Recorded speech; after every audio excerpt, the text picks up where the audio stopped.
جی جی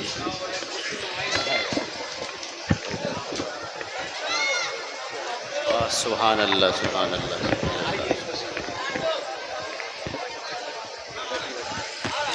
صبح کرتا ہوں شام کرتا ہوں، صبح کرتا ہوں شام کرتا ہوں، دل کے مقصد کو عام کرتا ہوں.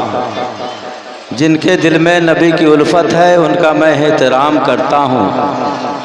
دوستو قبول کر لیجئے، بزرگوں قبول کر لیجئے، باب ادب میں سلام کرتا ہوں. السلام علیکم ورحمۃ اللہ وبرکاتہ. دوستو جو آپ دو نہ سکیں ایسا تو نہیں مانگا ہے، جو آپ دے نہ سکیں ایسا تو نہیں مانگا ہے. سلام میں نے کیا پیسہ تو نہیں مانگا ہے. میں نے بڑے خلوص محبت عقیدت کے ساتھ آپ کی خدمت میں محبتوں سے لبریز سلام پیش کیا ہے، لیکن آپ نے جواب دینے میں بڑی بخالت سے کام لیا ہے. محبت بھرے سلام کا جواب بھی محبت بھرے انداز میں ہی دینا چاہیے. دینا ہے گر جواب محبت سے دیجئے، دینا ہے گر جواب محبت سے دیجئے. دیوانوں کا حساب محبت سے دیجئے، پھر کیا ملے مجھے یہ مقدر پہ چھوڑیے. اجی جو کچھ بھی دیں جناب محبت سے دیجئے. میں آپ کی خدمت میں دوبارہ سلام کرتا ہوں. السلام علیکم. وعلیکم السلام ورحمۃ اللہ وبرکاتہ. سینے میں جو کینہ ہے اسے صاف کیجئے، میں دیر سے آیا ہوں مجھے معاف کیجئے. حضرات اور سے بشیری میں آپ تمامی حضرات حاضر ہیں.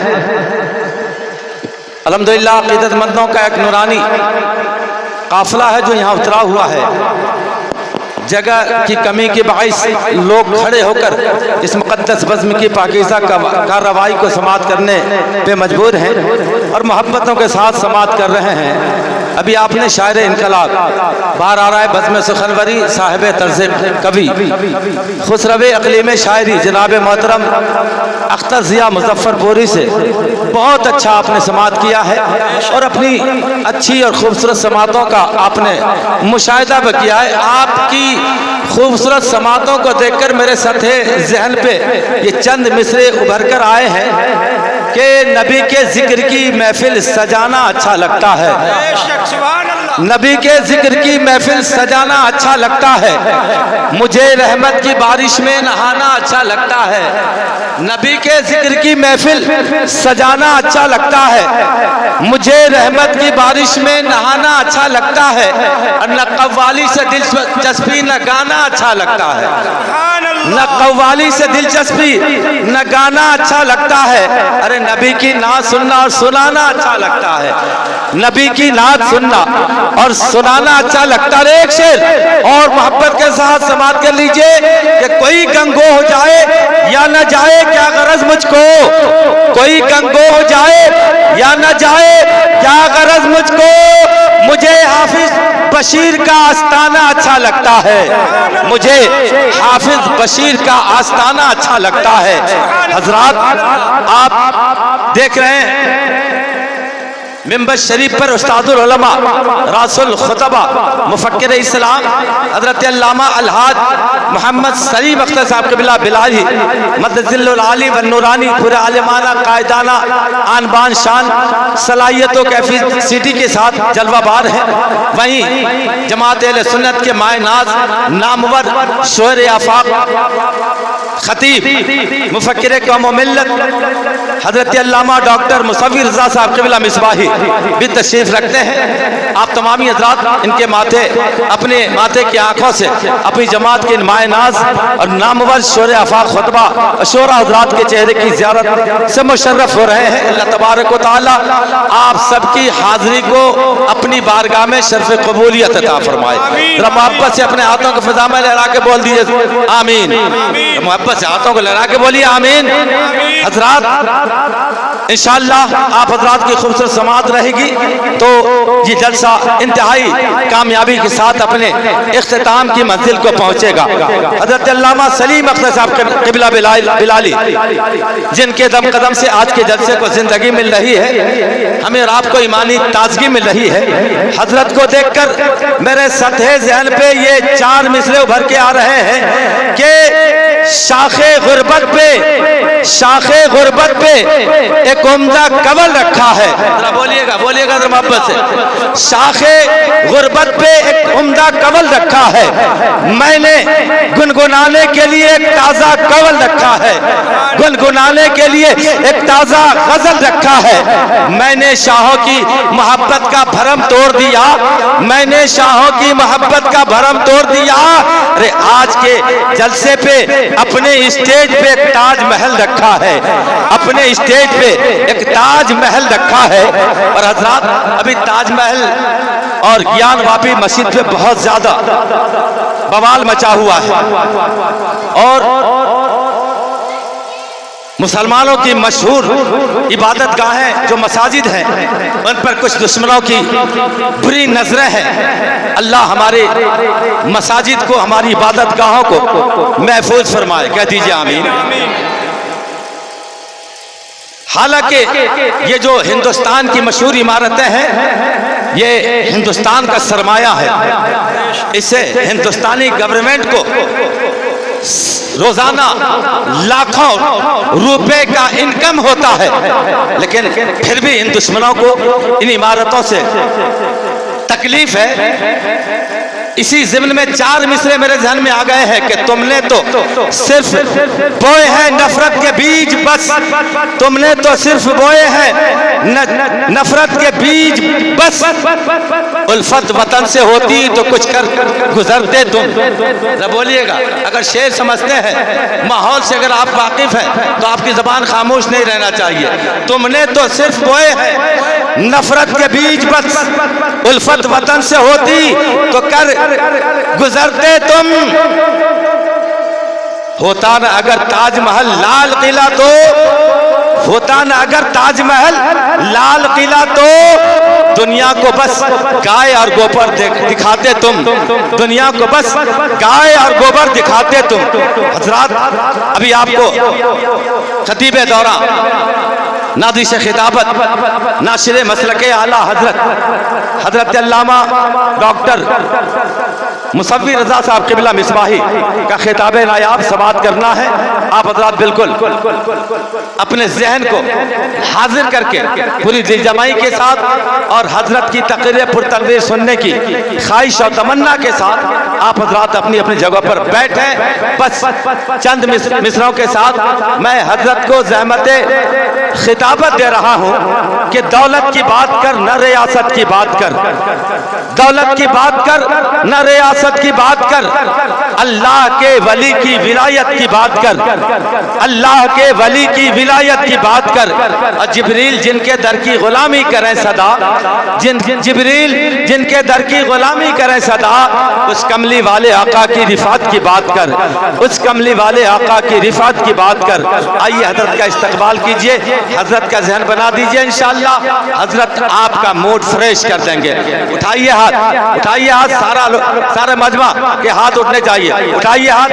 کیا تکلیف ہے آپ کو ہاتھ میں؟ اٹھائیے ہاتھ, لگائیے نعرہ, نعرہ تکبیر, نعرہ رسالت اور سے مقدس, فیضان حافظ بشیر احمد نقشبندی, فیضان اعلیٰ حضرت, فیضان حضور تاج الشریعہ, علماء اہل سنت, اراکین جلسہ, سامعین جلسہ, علامہ سلیم اختر صاحب قبلہ بلالی, حضرت علامہ مفتی مصوی رضا صاحب قبلہ پی ایچ ڈی.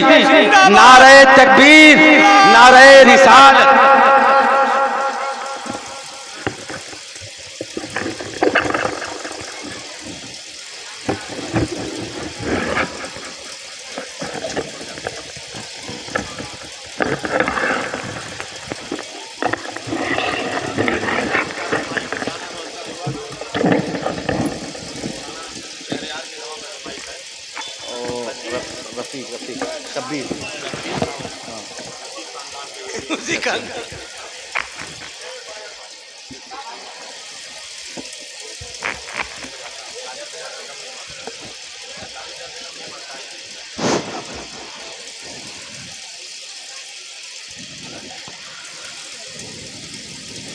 السلام علیکم ورحمۃ اللہ وبرکاتہ.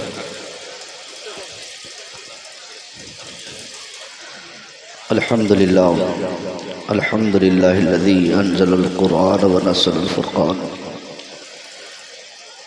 وأنعم علينا بالإيمان وتملنا بالإحسان والصلاة والسلام على من كان نبيا وآدم بين الماء والطين وعلى آله وأصحابه أجمعين أما بعد فأعوذ بالله من الشيطان الرجيم بسم الله الرحمن الرحيم ثم لتسألن يومئذ عن النعيم صدق الله العظيم وصدق رسوله النبي الأمين الكريم ونحن على ذلك لمن الشاهدين والشاكرين. درود شریف پڑھیں. اللهم صل علی سیدنا شفیعنا نبینا مولانا محمد بارک وسلم صلاۃ و سلام علیک یا رسول اللہ صلی اللہ علیہ وآلہ وسلم. اگر جلسہ کرنے کا شوق ہو تو آرام سے بیٹھ کے جلسہ کیجیے.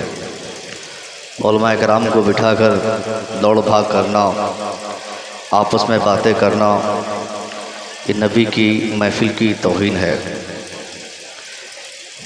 اے بھائی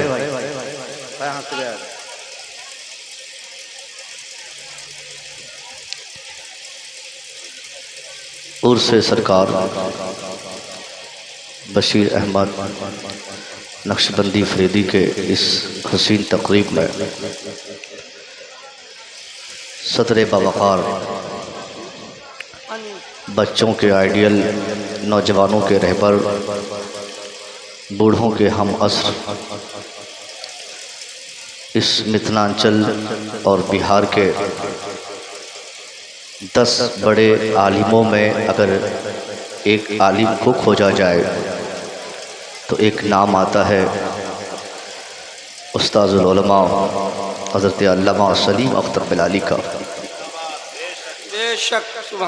جو کئی زمانے سے کئی جہت سے قوم و ملت کے ساتھ جڑے رہے.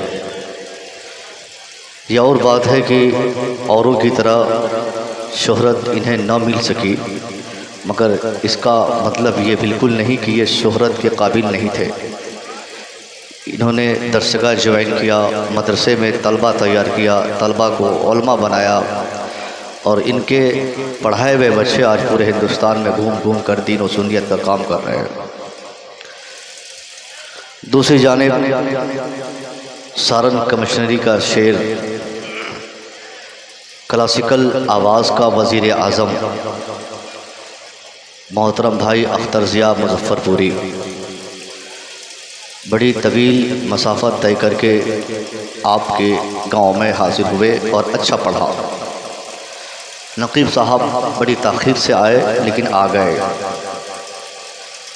ان کے علاوہ بھی یہ ہمارے درمیان ایسے خطیب ہیں، یہ حضرت ویسے تو ابو الحقانی صاحب قبلہ اب علی رحمہ ہو گئے، مگر بقید حیات اگر ابو الحقانی کو دیکھنا اور سننا ہوتا ہے کسی کو تو حضرت سے ملتے ہیں. یعنی صابر القادری صاحب قبلہ وہ بھی تشریف فرما ہے. متعدد علماء خطبہ کو آپ نے بلایا ہے، ان کا احترام آپ پر لازم ہے. ویسے یہ گاؤں اور یہ علاقہ پڑھے لکھوں سے متعارف ہے. ہمارے معشوق انجم صاحب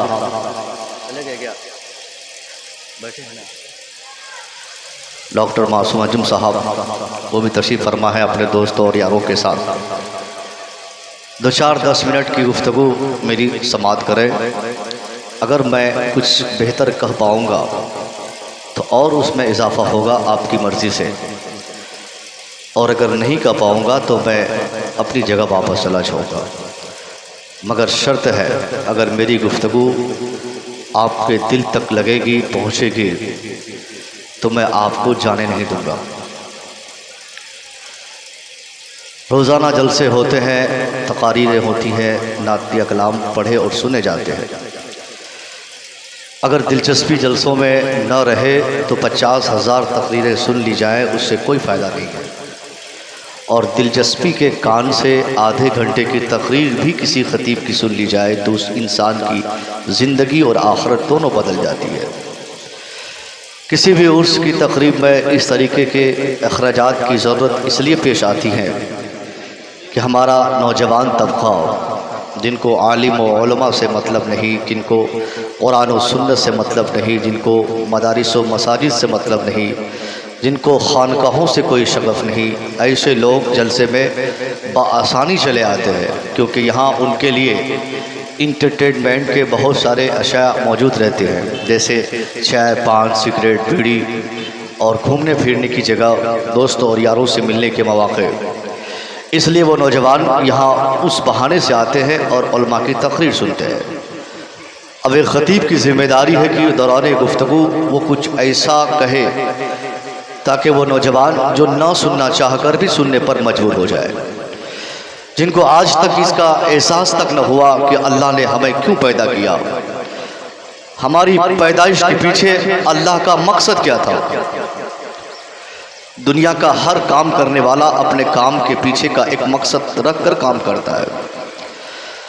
ہم گائے اور بھینس پالتے ہیں، ہمارے اس پالن کے پیچھے کا مقصد رہتا ہے کہ ہماری گائے زیادہ دودھ دے اور اس دودھ کو مارکیٹ میں فروخت کر کے اس سے میں دوسری چیز خریدوں یا اس کے دودھ سے فائدہ لوں، استفادہ کروں۔ اس کے لیے اگر کسی کی گائے 5 لیٹر دودھ دیتی ہے تو اس انسان کی کوشش ہوتی ہے کہ وہ گائے کب اور کیسے 10 لیٹر دودھ دے، لہٰذا وہ خود اور اپنی بیوی بال بچوں کے ساتھ 24 گھنٹے اس گائے کے پیچھے محنت کرتا ہے، دوسروں کے آل اور کھیت کے کنارے گھوم کر ہری گھاس کاٹ کے لا کے کھلاتا ہے، مارکیٹ سے انرجیٹک دوائیوں کا انتظام ہوتا ہے، اس گائے کے رہنے سہنے کا ایک بہترین بندوبست کیا جاتا ہے، گائے کے لیے پنکھے کا، مچھردانی کا انتظام ہوتا ہے، گرمی، برسات، ٹھنڈی، الگ الگ موسم کا لحاظ رکھتے ہوئے ان کی رہائش کا الگ الگ انتظام کیا جاتا ہے۔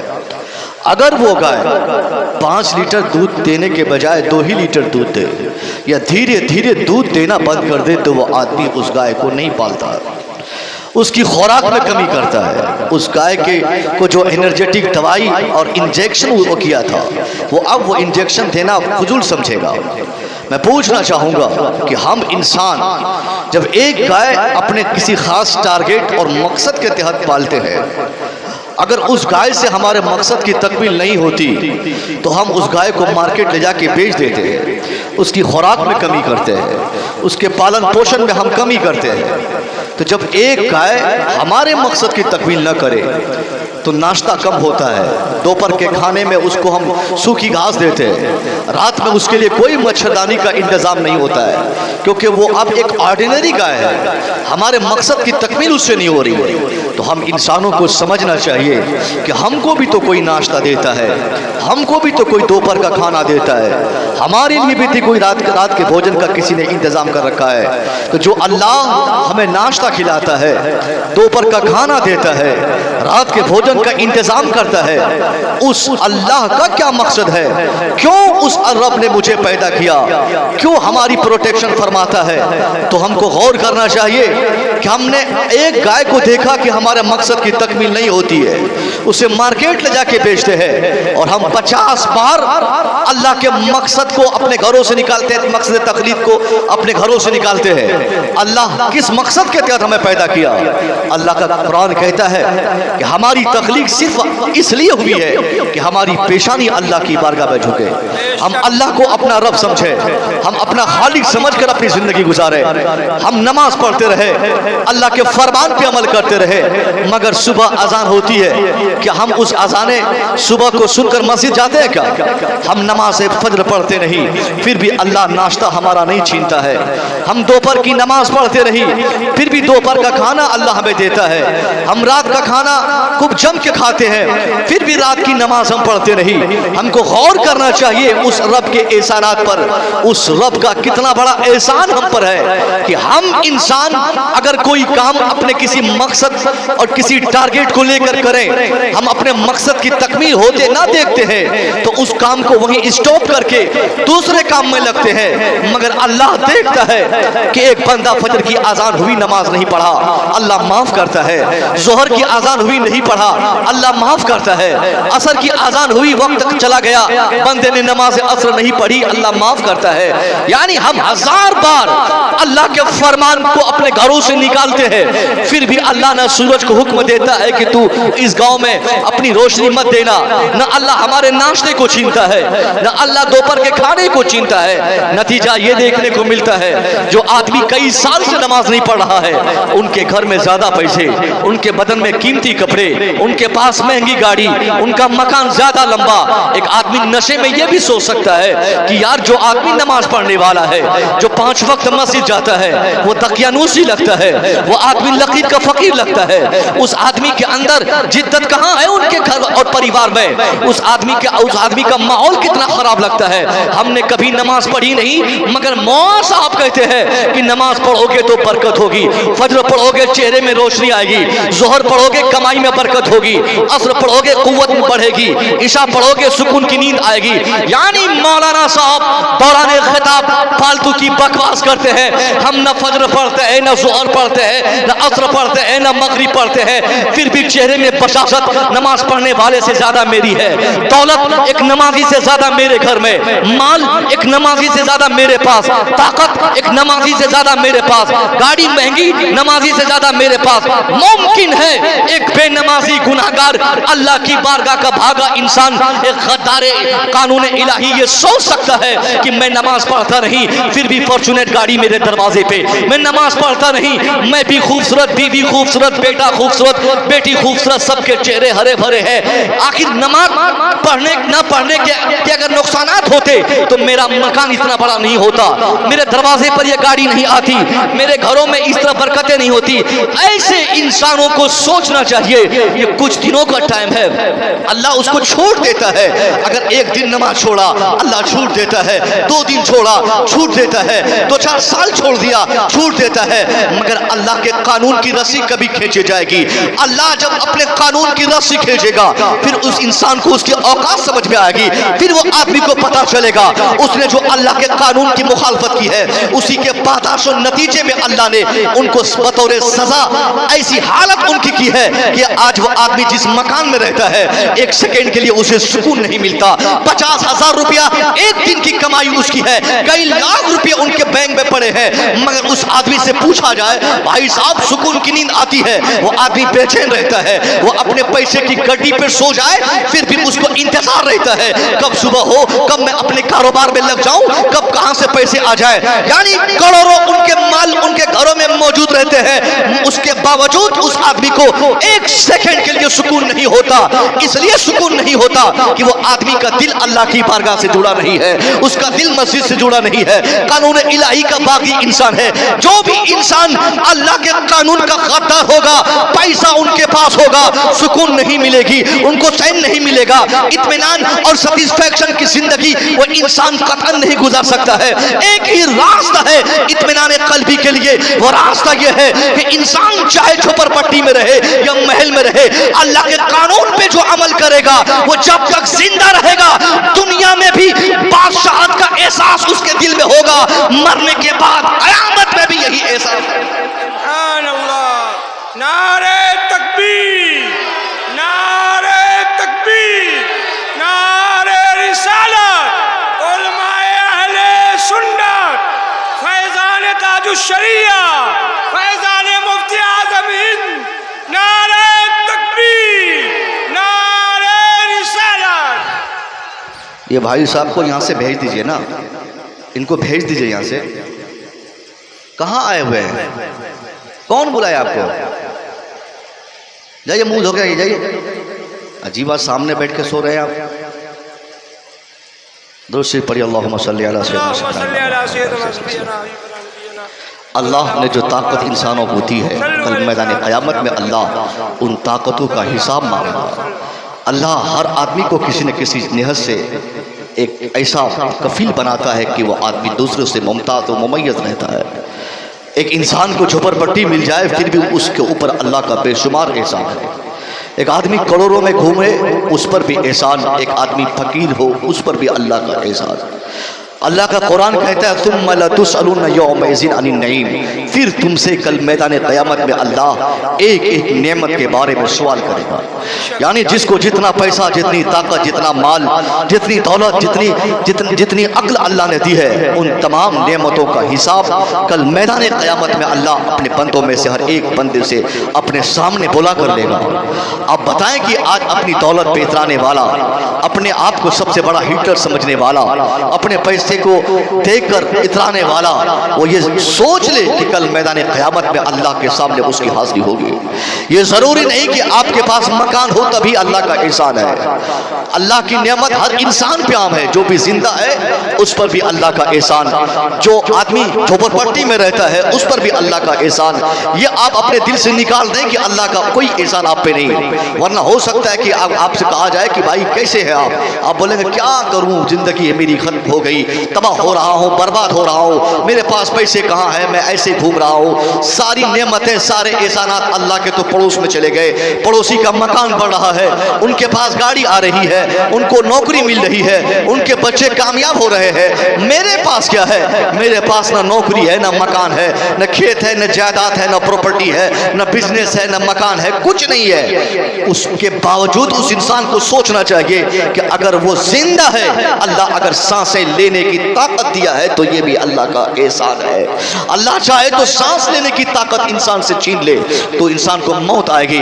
یہاں بڑے بہت ہی پڑھے لکھے لوگ ہیں، میں پوچھنا چاہوں گا، ان کو معلوم ہے شاید، جو آدمی سانسیں لیتا ہے اور سانسیں چھوڑتا ہے اس کو ایک ایک سیکنڈ اللہ اس کے لیے دو الگ الگ احسانات فرماتا ہے. سانسیں لینے کے لیے اللہ اس انسان کے لیے آکسیجن پرووائڈ کرتا ہے، اس آکسیجن کو وہ آدمی اپنے اندر ڈالتا ہے، پھر اس آکسیجن کو کاربن ڈائی آکسائڈ کی صورت میں وہ آدمی باہر نکالتا ہے. آپ انصاف سے بتائیے، اللہ اگر آپ کو ہم کو ہمارے لیے آکسیجن پرووائڈ کر دے، پھر کاربن ڈائی آکسائڈ کی صورت میں اسے باہر لانے کا راستہ اللہ بند کر دے تو موت آ جائے گی. پھر اگر کاربن ڈائی آکسائڈ کی صورت میں اس آکسیجن کو باہر نکالنے کا راستہ دے دے، دوبارہ آکسیجن اپنے اندر ڈالنے کا راستہ اللہ ہمارے لیے بند کر دے، تب بھی موت یقینی ہے. اس لیے یہ ٹینشن چھوڑ دیا جائے، اللہ نے جتنی طاقت آپ کو ہم کو دی ہے انہی طاقت کا استعمال اس حیثیت سے کیا جائے کہ کل میدان قیامت میں اللہ کے سامنے ہماری حاضری ہوگی.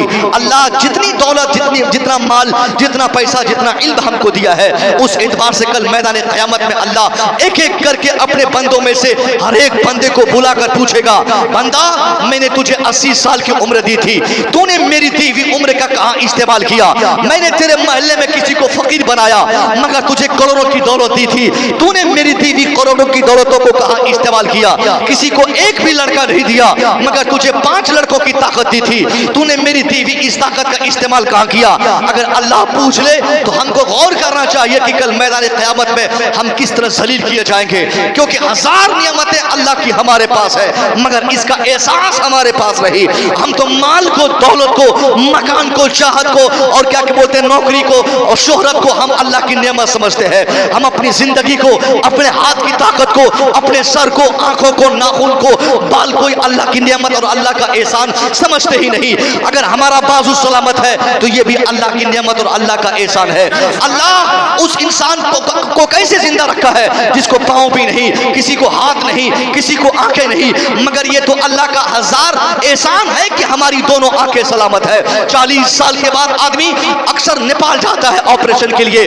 آپریشن کے لیے ڈاکٹر کو تلاشتا ہے، پیسے ان کے پاکٹ میں ہے، ان کا راستہ روک کے پوچھا جائے بھائی صاحب کہاں جا رہے؟ کہا ڈاکٹر صاحب سے ملنے جاتا ہوں، بینائی میں کمزوری آ گئی، میری دوری اور نزدیکی میں فرق مٹ گیا ہے، میں اسی فرق کو مٹانے کے لیے میں چشمہ کی ضرورت ہے، مجھے اسی ڈاکٹر کو تلاش کرنے جا رہا ہوں نیپال. اب اس کو پوچھے کہ بھائی صاحب 40 سال تک جو اللہ بغیر چشمے کے آپ کے آنکھوں میں بینائی دی تھی اس رب کے لیے آپ نے کیا کیا؟ آج چشمہ آپ خرید لیں گے، آپریشن کے بعد بھی، چشمہ لینے کے بعد بھی وہ بینائی میں وہ شدت، وہ لطافت نہیں ہوگی جو اللہ بغیر چشمے کے 40 سال تک دیا رہتا ہے. اٹلی شہر کا ایک شخص جس کی خبر پھیلی پورے میڈیا میں، ہر چھوٹے بڑے پڑھے، میرے پاس بھی وہ خبر آئی، میں اکثر ان کے تعلق سے بتاتا ہوں. وہ اٹلی شہر کا 93 سال کا انسان جس کی طبیعت اچانک بگڑی، ان کے بچوں نے ان کو ہاسپٹل لا کے ڈالا، ڈاکٹروں کے مشورے کے بعد ان کو وینٹیلیٹر مشین پہ رکھا گیا. وینٹیلیٹر مشین اس مشین کو کہا جاتا ہے جس مشین کے ذریعے انسان کے پھیپھڑے میں سانسیں آسانی سے پہنچائی جاتی ہے.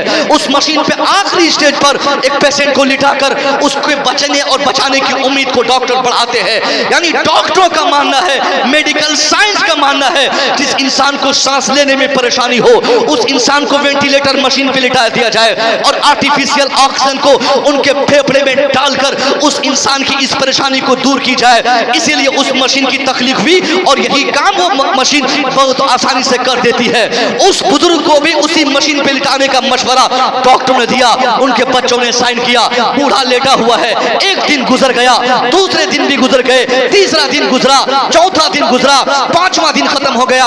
यानी कंटिन्यूअसली 5 दिन 5 रात 93 साल के उस बुजुर्ग को उस वेंटिलेटर मशीन पे लिटाकर डॉक्टर्स एक सिलेंडर ऑक्सीजन के जरिए उसके फेफड़े में ऑक्सीजन पहुंचाने की कोशिश किए। 5 दिन के बाद जब वो बुजुर्ग फिट हो गया, फिट होने के बाद जब उसको डिस्चार्ज करके हॉस्पिटल से बाहर करने की इजाजत डॉक्टर ने दी, उसके बाद उसके हाथ में $5 लाख की पर्ची भी थमा दी गई और कहा गया कि बाबा 5 दिन मशीन पे आपको रखा गया, ऑक्सीजन देने की कोशिश की गई, उसी मशीन का चार्ज ये $5 लाख है। जैसे वो बूढ़ा देखता है कि 5 दिन का चार्ज $5 लाख इसमें दर्शाया है, बूढ़े की आंखें सावन भादों की बारिश की तरह बरसने लगी, चीखें निकल गई, इस कदर चीख चीख कर रोना शुरू किया। उस हॉस्पिटल के तमाम मेडिकल स्टाफ उस बाबा के पास आ गए, सारे डॉक्टर्स आ गए, हेड ऑफ द डिपार्टमेंट आ गए, सारे मेडिकल स्टाफ आकर हाथ जोड़कर उस डॉक्टर उस मेडिकल कॉलेज के उस पेशेंट 93 साल बुजुर्ग के सामने खड़े होकर कहने लगे कि बाबा इस तरह आप मत रोइए, बाबा आप रोएंगे मेरे हॉस्पिटल का इमेज खराब होगा, मेरे हॉस्पिटल का नाम खराब होगा, दूसरे पेशेंट को तकलीफ होगी। खुदारा आप चीखना बंद कर दीजिए, आप रोना बंद कर दीजिए, आप गिड़गिड़ाना बंद कर दीजिए। कुछ डॉक्टर्स ने सोचा कि लगता है $5 लाख की जो रकम मैंने लिखी है और जो इस बूढ़े को देना है, लगता है ये बूढ़ा पैसा नहीं दे पाएगा, इसलिए रोने की ढोंग कर नाटक कर रहा ताकि मैं इसके पैसे माफ कर दूं। कुछ डॉक्टरों ने कहा कि बाबा आप चाहे तो मैं आधी रकम माफ कर देता हूं, आधी फीस माफ कर दे रहा हूं, मगर आप रोना बंद कर दे, चीखना बंद कर दे। वो बूढ़ा फिर भी नहीं मान रहा है और तेज आवाज से चीख रहा है। सारे डॉक्टर्स घबरा गए कि लगता है अब ये बूढ़ा मेरे मेडिकल कॉलेज में ताला लगवा के छोड़ेगा।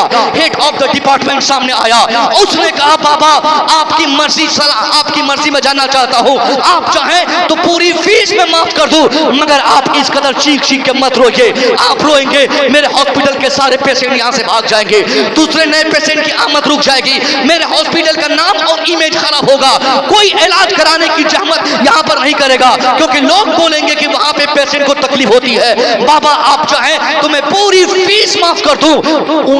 उनकी बातों पर उस बाबा को जलावा गया, चीखें निकाल के कहा ए डॉक्टर बाबू तूने क्या समझा है, मुझे भिखारी समझा है, मुझे फकीर समझा है? अरे अल्लाह ने मुझे इस कदर कैपेबल बनाया, इस तरह कैपेबिलिटी दी, इस तरह ताकत दी, इतनी गुंजाइश, इतनी ताकत, इतने पैसे मेरे पास मौजूद है। मैं चाहूं तुम जैसे कई हजार डॉक्टरों को अपने दरवाजे पर बिठाकर कई साल तक मुफ्त में तनख्वाह दे दूं, मैं चाहूं तेरे मेडिकल कॉलेज को खरीद लूं, मैं चाहूं तेरे सारे स्टाफ को खरीद लूं। ए डॉक्टर बाबू मेरे रोने की वजह ये नहीं कि मैं फीस अदा नहीं कर पाऊंगा, मेरे रोने की वजह ये नहीं कि मैं पैसा $5 लाख की रकम जो तूने लिखा है मैं नहीं दे पाऊंगा। डॉक्टर ने कहा बाबा फिर और क्या वजह हो सकती है? पैसा आपको देना है, पर्ची आपके हाथ में है, पर्ची पकड़ने के बाद आप रोना शुरू किए हैं, मौका यही है, मैं यही समझूंगा ना कि आपको पैसा देना है, आप रोने की ढोंग कर रहे हैं। आप कौन सी वजह बताना चाहते हैं? अब वो डॉक्टरों के सामने, मेडिकल स्टाफ के सामने, इटली शहर का 93 साल का वो बुजुर्ग जो जवाब दिया था, वो जवाब सिर्फ उस वक्त के लिए काफी नहीं था बल्कि कयामत तक के लिए हर इंसान की आंखें खोल देने के लिए उसका जवाब काफी था। कहा एक डॉक्टर बाबू ईमानदारी से बता, मैं जब तेरे यहाँ आया उस वक्त से अब तक तूने कितने दिनों तक खिदमत की? कहा 5 दिन तक। कहा तेरी मशीन कितना काम की? कहा 5 दिनों तक। कहा तेरे ऑक्सीजन कितने दिनों तक तूने चलाया? कहा 5 दिन तक। कहा यही तो मेरे रोने की वजह है। एक डॉक्टर बाबू एक मशीन के जरिए आर्टिफिशियल मसनूई ऑक्सीजन को तूने मेरे फेफड़े में डाला, 24 घंटे में $1 लाख तूने लिखा, 5 दिन के बदले $5 लाख मुझे देना है, मैं आसानी इस पैसे को देकर यहां से जा सकता हूं, मगर यही तो मेरे रोने की वजह है। डॉक्टर साहब मैं चाहूं तो $5 लाख की जगह $50 लाख दे के चला जाऊं, मगर कल मैदान क़यामत में तेरे इस $5 लाख के मुकाबले में अल्लाह पूछ ले, ए बंदा, जब एक डॉक्टर के सामने एक पेशेंट 24 घंटे में $1 लाख का मकरूज होता है सांसें प्रोवाइड करने के बदले, कल मैदान क़यामत में अल्लाह अगर मुझसे पूछ ले कि बंदा बता, मैंने 93 साल तक तुझे मुफ्त में सांसें दिया, इसके बदले में तेरा कौन सा अमल था, इसके बदले में तूने कौन सा काम किया? यही मेरे रोने की वजह है कि डॉक्टरों को पैसा देकर आदमी घर वापस जा सकता है, मगर अल्लाह अगर एक एक सांस का हिसाब मांग ले तो कहां जाए? सुभान अल्लाह, समझ रहे? अगर अल्लाह पूछ ले कि बंदा मैंने इतनी सांसें तुझे दी, माँ के पेट से मौत तक अल्लाह मुफ्त में बिला कंडीशन बिला शर्त अल्लाह सांसें देता है। सांस कितनी कीमती चीज़ है साहब। लॉकडाउन के सेकेंड फेज में सबसे ज़्यादा डेथ जो हुई वो सिर्फ इसलिए हुई थी कि लोगों को ऑक्सीजन सिलेंडर की स्कार्सिटी हुई। लोगों ने अपने अजीज़ों को बचाने के लिए महंगी कीमत अदा करके तब अपने अजीज़ों को बचाने के लिए लोगों ने ऑक्सीजन सिलेंडर खरीदा, जो 5,000 7,000 में बिकने वाली चीज़ को 5-5 लाख में लोगों ने खरीदा। कम से कम ऐसे सिचुएशन और हालात जब आ जाए तो आदमी को एहसास पैदा करना चाहिए कि अल्लाह का कितना बड़ा एहसान है कि जिस ऑक्सीजन को, जिस सांसों को आज हम 4 घंटे 5 घंटे अपनी सांसों को बढ़ाने के लिए जब खरीदना चाहते हैं, एक सिलेंडर को 50 लाख में खरीदना पड़ता है, और अल्लाह यही सांस मुफ्त में हमको दे रहा है। कल मैदान क़यामत में अल्लाह अगर सांसों का बदला मांग ले तो बंदा अपना कौन सा अमल पेश कर पाएगा? हम अपनी पूरी जिंदगी 70 साल की जिंदगी को खंगाल डाले सिर्फ अय्याशी और धुर्तबाजी, अल्लाह के कानून से बगावत, ये सारी चीजें हमारी जिंदगी में नजर आएंगी, मगर इबादत कहाँ हमारी जिंदगी में है? हमारी जिंदगी में खुलूस कहाँ है? हमारी जिंदगी में अच्छे अखलाक कहाँ है? हमारी मस्जिदें वीरान हो रही है मगर हमको इसका एहसास नहीं। जैसे कोई ढोंगा ढोंगी और जैसे कोई पागल बोल दे कि अब आजान मस्जिद से नहीं दी जाए, लाउड स्पीकर की आवाज बंद कर दी जाए, अब क्या? जो कभी नमाज पढ़ता नहीं वो भी अल्लामा बिलाली साहब के पास आके बोलते हैं, हजरत अब आप लोगों को कुछ करना पड़ेगा। अब उत्तर प्रदेश में शुरू हो गया, अब महाराष्ट्र में शुरू हो गया, बेंगलोर में शुरू हो गया है, वहाँ की मस्जिदों के लाउड स्पीकर को नीचे उतारा गया है। लगता है हजरत अब हमारे मधुबनी में ऐसा होगा, बिहार में ऐसा होगा, हमारे इलाके में ऐसा होगा। मैं पूछना चाहूंगा उन भाइयों से, हाँ हमारी बदकिरदारी, हमारी बदतमीजी और शरीयत से इनहराफ की वजह एक दिन यही साबित होगी कि हमारी मस्जिदों में नमाज पे पाबंदी आयद की होगी, हम नमाज पढ़ने से रोक दिए जाएंगे, क्योंकि आज हमारी मस्जिदें वीरान हो रही है। फजर में हम गायब, जोहर में हम गायब, असर और मगरिब में हम गायब। हम चीखेंगे कि नमाज हमको अजान देने लोग क्यों नहीं देते?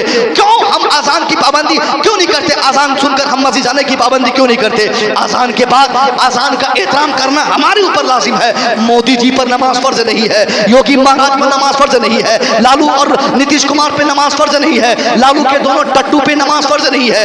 अजान सुनकर नमाज पढ़ना हम पर फर्ज है, अजान सुनकर घर छोड़ना हम पर फर्ज है, अजान सुनकर मस्जिद के लिए दौड़ना हम पर फर्ज है। मगर हम क्या करते हैं? एक आदमी जो मस्जिद के बगल में घर है, मस्जिद के बगल में दुकान है, मस्जिद के हिस्से वाली जमीन पे दुकान है, 5 टाइम चीख कर एक मौसिन अजान की आवाज से बताता है, आओ कामयाबी की तरफ, आओ फलाह की तरफ, आओ अल्लाह की तरफ, आओ नमाज की तरफ। मगर वो इंसान सुनता है फिर भी बिस्तर में पड़े रहता है, दुकान पे पड़े रहता है।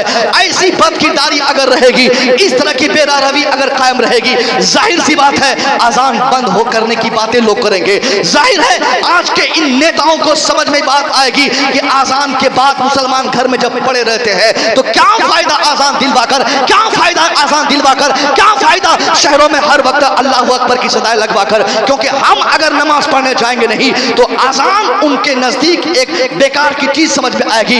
एक ही शर्त इसकी यह है, अगर हम चाहते हैं कि हमारी मस्जिद सलामत रहे, आजान सलामत रहे, नमाज सलामत रहे, हम सलामत रहे, इसके लिए हमको तलवार उठाने की जरूरत नहीं, हमको चीखने की जरूरत नहीं। कोई 40 पढ़े, 20 पढ़े, 30 पढ़े, कुछ भी पढ़े, उससे लड़ने लड़ने और झगड़ने की कोई जरूरत नहीं, उनको हम आज़ादी दे दें कि तुम्हें जो पढ़ना है पढ़। हमारे बुजुर्गों ने मना किया है, हमारे बुजुर्गों ने यही तालीम दी है। कोई कुछ करे उससे हमें कोई बहस नहीं, क्योंकि हमें तो करनी है बस शहंशाह बता की रज़ा जोई। वो जो हो गए अपने तो रहमत परवरदिगार अपनी। सरकार आला हज़रत ने अकीदा दिया, उन्हें जाना उन्हें माना, न रखा गैर से कोई काम, लिल्लाहिल हम्द में दुनिया से मुसलमान गया।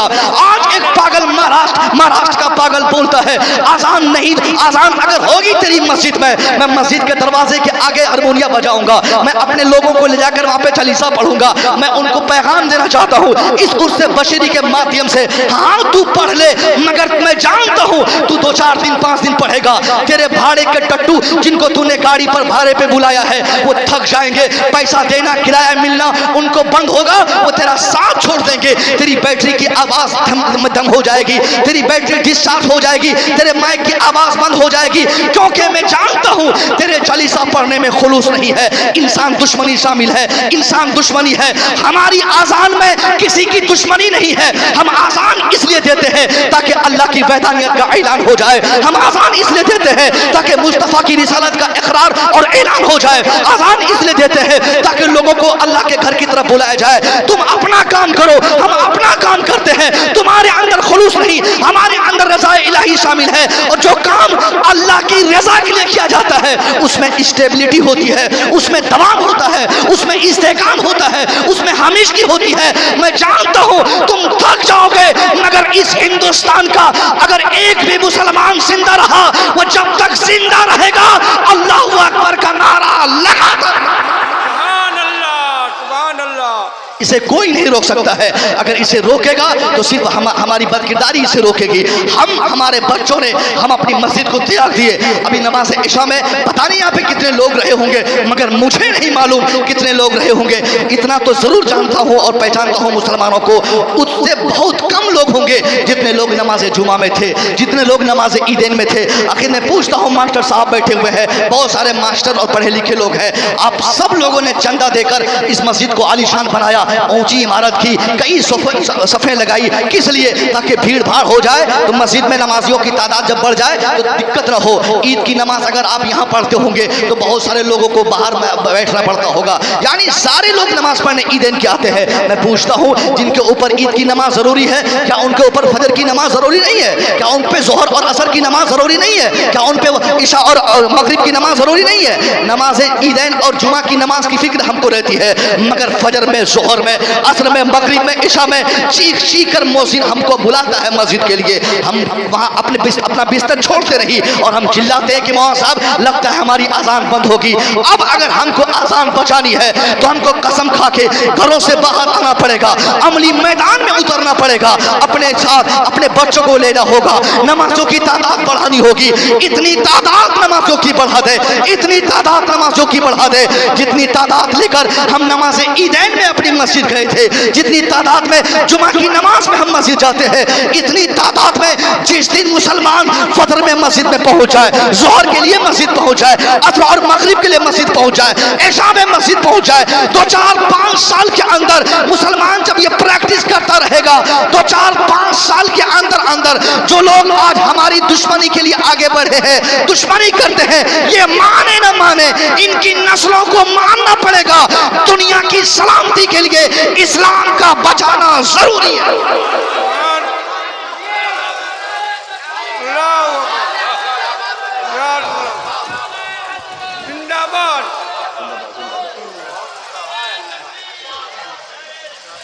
यानी ये ज़रूरी है कि पहले हम अपनी मस्जिदों को भरें। हम मस्जिद भरते नहीं और हम गाली देते हैं योगी जी को। योगी महाराज तो हमारी दुश्मनी के लिए ही पैदा हुए हैं। एक दुश्मन से एक आदमी भलाई की उम्मीद करे तो उससे बड़ा बेवकूफ़ इंसान नहीं हो सकता। जो जिस काम के लिए बना है वो अपना काम कर रहा है। हम जिस काम के लिए बने हम क्यों नहीं अपना काम करते? ان کا مقصد ہے وہ ہماری مخالفت کی آواز اٹھائے گا، چونکہ ہماری مخالفت پر ہی اس کی حکومت کی کرسی ٹکی ہے۔ جس دن وہ مہاراج جی ہمارے موافق بولنے لگے اور ہم کو اچھی کرسی اور اچھے دسترخوان پیش کرنے لگے، پھر ان کے لوگ ان کے دسترخوان سے ہٹ جائیں گے۔ اتنا تو وہ بھی سمجھتا ہے کہ ہم جتنا ان لوگوں کو، ان داڑھی ٹوپی والوں کو ہڑکائیں گے، ماریں گے، مارنے کی باتیں کریں گے، ان کے بچوں کو جیل میں ڈالیں گے، ان کو آتنکواد کا کریں گے، انہیں سے لگائیں گے، ان کو ستائیں گے، ان کو پریشان کریں گے، اس قدر ہمارا ووٹ بینک بڑھے گا، ہمارا جنادھار بڑھے گا، ہماری پہچان بڑھے گی، ہماری اسٹیبلٹی مضبوط ہوگی۔ وہ بھی سمجھتا ہے، اور ہم ان کو ہے کہ گالی دیتے ہیں، اپنا کام کرتے نہیں، دوسروں کو اپنی غلطی کی ذمہ داری ٹھہراتے ہیں۔ قرآن کہتا ہے وما اصابکم من مصیبہ فبما کسبت ایدیکم what misfortunes befalls on you it is because your hand has gathered it is because you have done it۔ یعنی اے مسلمانوں، یہ جتنی تباہ کاریاں تم دیکھ رہے ہو، اپنے بچوں کا مارنا، گھر گرا دینا، مکان گرا دینا، اپنی زندگی کی ترقی کی شاہراہ پر اینٹیں اور پتھریں دیکھنا، یہ ساری تباہی کے پیچھے کے ذمہ دار کوئی دوسرے نہیں ہے، ہم اس کے ذمہ دار ہیں۔ ہم مسلمان خود اس کے لیے ضامن و ذمہ دار ہے، کیونکہ ہم نے مصطفیٰ در رحمت کے فرمان کو گھروں سے نکالا، ہم نے مصطفیٰ کریم کی زندگی پر عمل کرنا ضروری نہیں سمجھا، ہم اور ہمارے بچے اور بچیوں نے حیا کو، پردہ کو، اسلام کے قانون کو، بزرگوں کے راستے کو اپنے لیے ماڈل نہیں سمجھا۔ ہماری زندگی غیروں کی طرح ہو گئی، ہماری بچیاں بے حیا ہو گئی، ہم 50 بار مارکیٹ پہ اپنی بچیوں کو، بیویوں کو اپنی بائک پہ بغیر دوپٹے کے لے جائیں تو اچھی بات ہے، اور ایک دن اگر کوئی ظالم ہماری بچی کو اسکول اور کالج کے گیٹ پر کہہ دے کہ نقاب اتار کے جاؤ تو ہم پاجامہ سے باہر آ جاتے ہیں۔ ہم کو سوچنا چاہیے، ہم جب اپنی بیوی کو بائک پر بٹھا کر مارکیٹ لے جاتے ہیں، ہم کیوں نہیں اپنی بیوی کو کہتے کہ بیوی تو پردے کا اہتمام کر۔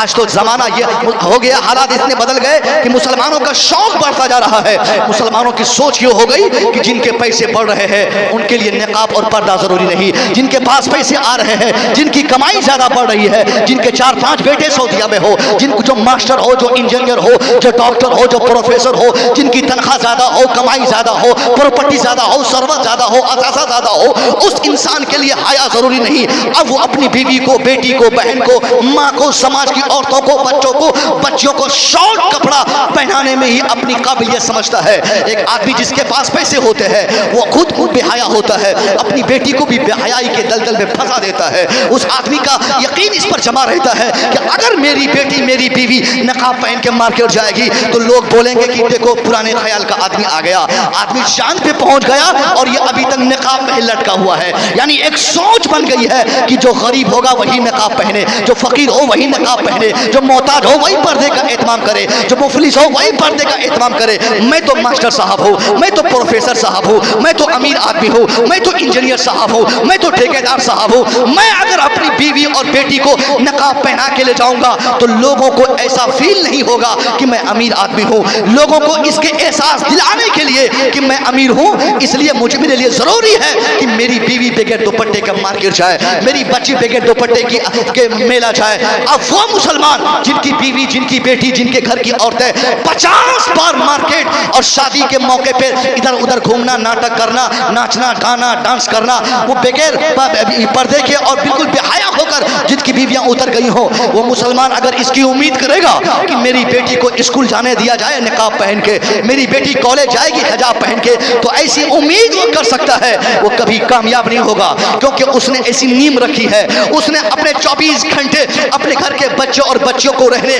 اور سہنے کا ایسا مضمون ماحول دیا ہے جہاں غیروں کو بھی دیکھ کر یہ بات سمجھ میں آتی ہے کہ لگتا ہے حیا مسلمانوں کے لیے کوئی امپورٹنٹ چیز نہیں ہے۔ یہ مسلمان صرف اسکول کے گیٹ پر اپنی بچوں کو کھڑا کروا کے مسلمان صرف ناٹک کرتا ہے۔ اگر حیا مسلمانوں کی نگاہوں میں کوئی امپورٹنٹ شے ہوتی تو مسلمان اپنی بیٹی کو مارکیٹ میں بھی حیا کے ساتھ لے جاتا، اپنی بیوی کو شادی کے گھروں میں بھی نقاب اور پردے کے اہتمام کے ساتھ جانے کی تلقین کرتا۔ اس لیے مسلمانوں، یہ ساری تباہیاں جو ایک ہفتے کے بعد، ایک مہینے کے بعد، ایک سال کے بعد، یہ 2014 کے بعد سے خاص طور پہ آج تک اور آزادی کے بعد سے عام طور پہ آج تک جو ہم دیکھتے آ رہے ہیں، ان تمام تباہی کے پیچھے کا ذمہ دار ہمارے دیش کا کوئی نیتا بعد میں ہوگا होगा, मोदी जी बाद में होंगे, अमित शाह बाद में होंगे, हमारी तरह आपकी तरह नाम की दाढ़ी और नाम की टोपी रखने वाले मुसलमान पहले जिम्मेदार है। हमने मुस्तफा के कानून को घरों से निकाला, हमने सिर्फ कलमा को ईमान समझा, बाकी ईमान के दूसरे हिस्से हमारे घर से लूट लिए गए, इसकी फिक्र तक हमको न हुई और हम चीखें निकालते हैं। क्या कहा मेरे मुस्तफा ने, अल ईमानो बिजुम सबून शोबा फअफज़लुहा क़ौलु ला इलाहा इल्लल्लाह व अदनाहा इमादतुल अज़ानी तरीक वल हया शोबतुम मिनल ईमान। हमने, हमारे बच्चों ने क्या सोचा कि जिंदगी में कभी एक मर्तबा कलमा पढ़ लिए मुसलमान हो गए, जुमा पढ़ लिए मुसलमान हो गए, ईद पढ़ लिए मुसलमान हो गए, निकाह पढ़ाने के लिए बिलाली साहब किबला को बुला लिए हम मुसलमान हो गए। नहीं नहीं, मुस्तफा करीम ने एक कंप्लीट मुसलमान का थ्योरी एक प्रैक्टिकल भरी जिंदगी में भी पेश किया और थ्योरी की सूरत में कयामत तक के लिए आपका फरमान हमारे निगाहों के सामने एक मॉडल की हैसियत रखता है। मुस्तफा फरमाते हैं अल ईमानो बिजुम सबून शोबा फअफज़लुहा क़ौलु ला इलाहा इल्लल्लाह। ए मुसलमानों, तूने क्या समझा है ईमान कलमे का नाम है? नहीं नहीं, सिर्फ कलमे का नाम ईमान नहीं। नबी फरमाते हैं कलमा पढ़ना तो ईमान मुसलमान बनने का प्रोसेस है। यानी जो कलमा पढ़ता है, जिसको कलमा याद है, जो कलमा जानता है, जो कलमा पढ़ सकता है और पढ़ते रहता है, वो गोया मुसलमान बनने की सीढ़ी पे चढ़ा है, वो मुसलमान बनने के प्रोसेस में है, अभी वो कंप्लीट मुसलमान बना नहीं है। जिस तरह एक आदमी छत पे चढ़ना चाहता है, छत पे चढ़ने के लिए बहुत सारी सीढ़ियां और उस सीढ़ियों पे स्टेप लगे रहते हैं, हर एक स्टेप पे उनको पांव रखना जरूरी है। एक सीढ़ी पर कई स्टेप, 1 2 3 4 5 6 इस तरह करके जितने स्टेप्स होंगे, जितने पायदान होंगे, हर एक पायदान पर उनको अपना पांव रखना होगा। जब तक उस हर एक पायदान पे अपना पांव रखेगा नहीं, वो आदमी बुलंदी पे नहीं चढ़ सकता, छत पे नहीं चढ़ सकता। यही मिसाल इस्लाम की बुलंदी की है।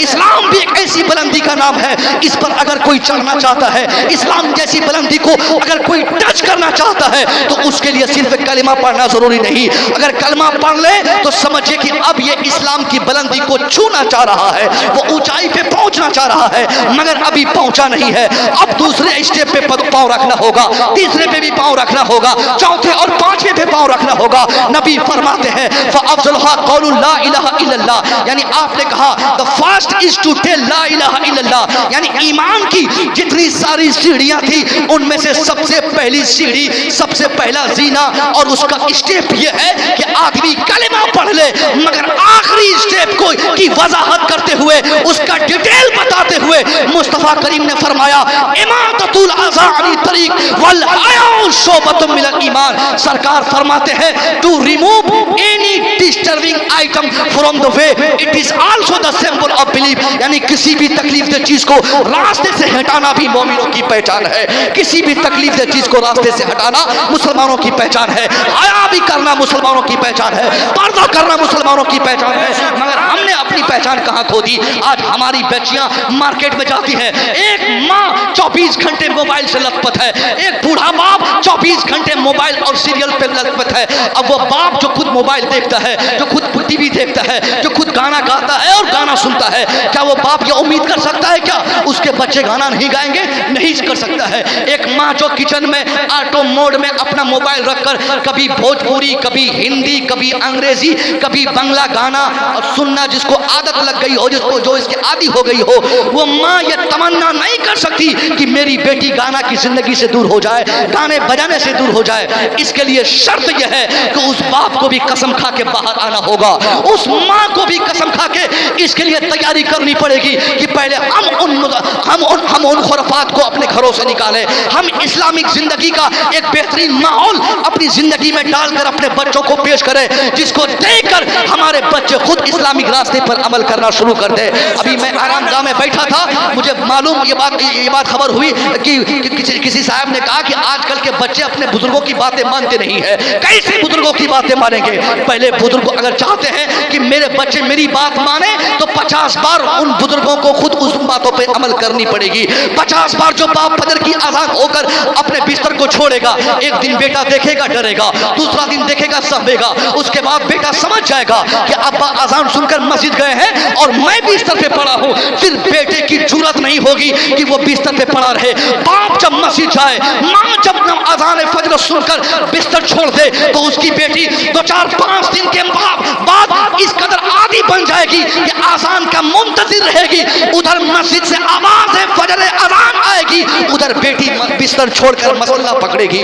मगर इसके लिए पहले माँ को तैयारी करनी पड़ेगी, बाप को तैयारी करनी पड़ेगी। जब तक बाप अपनी निगाहों को बदतमीजी से नहीं बचाएगा, जब तक बड़े अपनी निगाहों को बेहयाई से नहीं बचाएंगे, वो बड़े अपने छोटे के लिए यह उम्मीद नहीं कर सकते हैं। दिल्ली पंजाब में अक्सर देखा जाता है, एक आदमी घर बार छोड़कर दिल्ली जाता है कमाने के लिए, अब वहां से 6 महीने के बाद वो घर आएगा। मगर 6 महीने में हफ्ते में 4 दिन 5 दिन काम करेगा, बाकी के दिन वो अय्याशी के लिए कोई बोलते ये कोई जगह फिक्स करता है मुझे वहां जाना है, कोई कॉलेज के गेट पे, कोई स्कूल के गेट पर, और कोई रेलवे स्टेशन के आसपास, कोई किसी गार्डन में घूमने जाता है इंटरटेनमेंट के लिए। मैं पूछना चाहूंगा, जो बूढ़ा जो बुजुर्ग आदमी इंटरटेनमेंट के नाम पर घर से बाहर जाकर अय्याशी करेगा, क्या वो बूढ़ा ये उम्मीद कर सकता है कि मेरी बच्चियां और मेरे बच्चे बिहार में, मेरे घर में, मधुबनी में, दरभंगा में, मुजफ्फरपुर में मेरे बच्चे बदनीगाही से महफूज रहेंगे?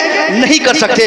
बाप वहां अय्याशी करेगा तो बेटा यहां अय्याशी करेगा, बाप वहां बदनीगाही करेगा, बेटी यहां बदनीगाही करेगी।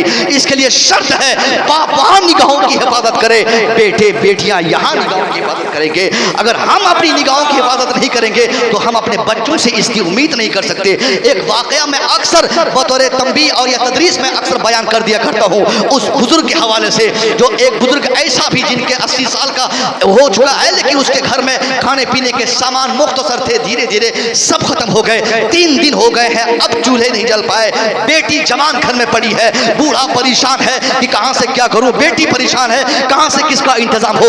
एक दिन बेटी शाम को बाप के पास आई, रोते हुए कहती, अब्बा 3 दिन हो गए हैं, न मैं सही से कुछ खा पाई हूं, न आप कुछ खा पी पाए हैं। अब्बा पड़ोस के जितने साहब थे सब लोगों ने बारी बारी अपने घर के तमाम चीजों को लाके पहुंचा दिया, अब कोई ऐसा नहीं बचा है जिसके घर के खाने और रोटी हमारे घर में न आई हो। अब्बा अब अगर घर की खर्ची चलानी है तो आपको मार्केट जाना पड़ेगा, कमाने का रास्ता तय करना होगा, कुछ काम करना होगा। बाप कहता है, ए मेरी बेटी, तेरा बाप बूढ़ा है, 80 साल का हो चुका है, इस बुढ़ापे के आलम में तेरा बाप कहां काम करने जाएगा? बेटी, इस बुढ़ापे के आलम में तेरे बाप को कहीं काम नहीं मिल सकता। बेटी, मैं कहां जा सकता हूं? बेटी प्रेशर बढ़ा दी, दबाव बढ़ा दी, यानी बेटी का दबाव बाप पर जब भी पड़ता है वो बाप का दिल मोम होकर पिघलने लगता है। आज भी इस जमाने में एक गरीब बाप के सामने बेटी कह दे कि अब्बा मुझे वॉशिंग मशीन चाहिए, मुझे फ्रिज चाहिए, मुझे कुछ पैसे की हाजत है, वो बाप अगर 12 घंटा काम करता है तो बेटी की ख्वाहिशात के एहतराम को तकमील के रास्ते तक पहुंचाने के लिए वो बाप 16 घंटा ड्यूटी करना चाहेगा। वो बाप जान जाएगा कि मैं चाहूं 12 घंटा काम करूं या 16 घंटा, मेरी बेटी को खुशी मिलनी चाहिए। हर हाल में बाप चाहता है कि बेटी की आंख से कभी आंसू का एक कतरा भी ना गिरे। हर बाप चाहता है कि मैं जिंदगी पर खड़ता रहूं मगर मेरे बेटी के चेहरे पर हमेशा मुस्कुराहट बनी रहे। इसलिए अब वो बूढ़ा कहा, ठीक है बेटी, जब तुम कहती हो तो मैं मार्केट जाता हूं, काम को तलाशूंगा, कोई काम मिलेगा उसी पैसे से रोटी खरीद कर लाऊंगा, उसी को तुम खाना।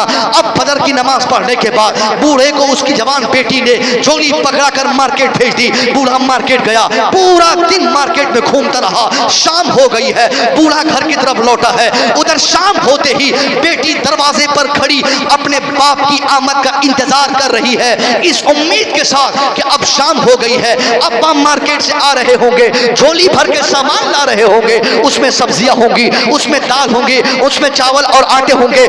इस इंतजार में बेटी बाप की आमद के लिए दरवाजे पर खड़ी है कि अब्बा आएंगे, झोली पकड़ूंगी, उस झोली से सामान निकालकर जल्दी जल्दी पकाकर पेट भर लूंगी।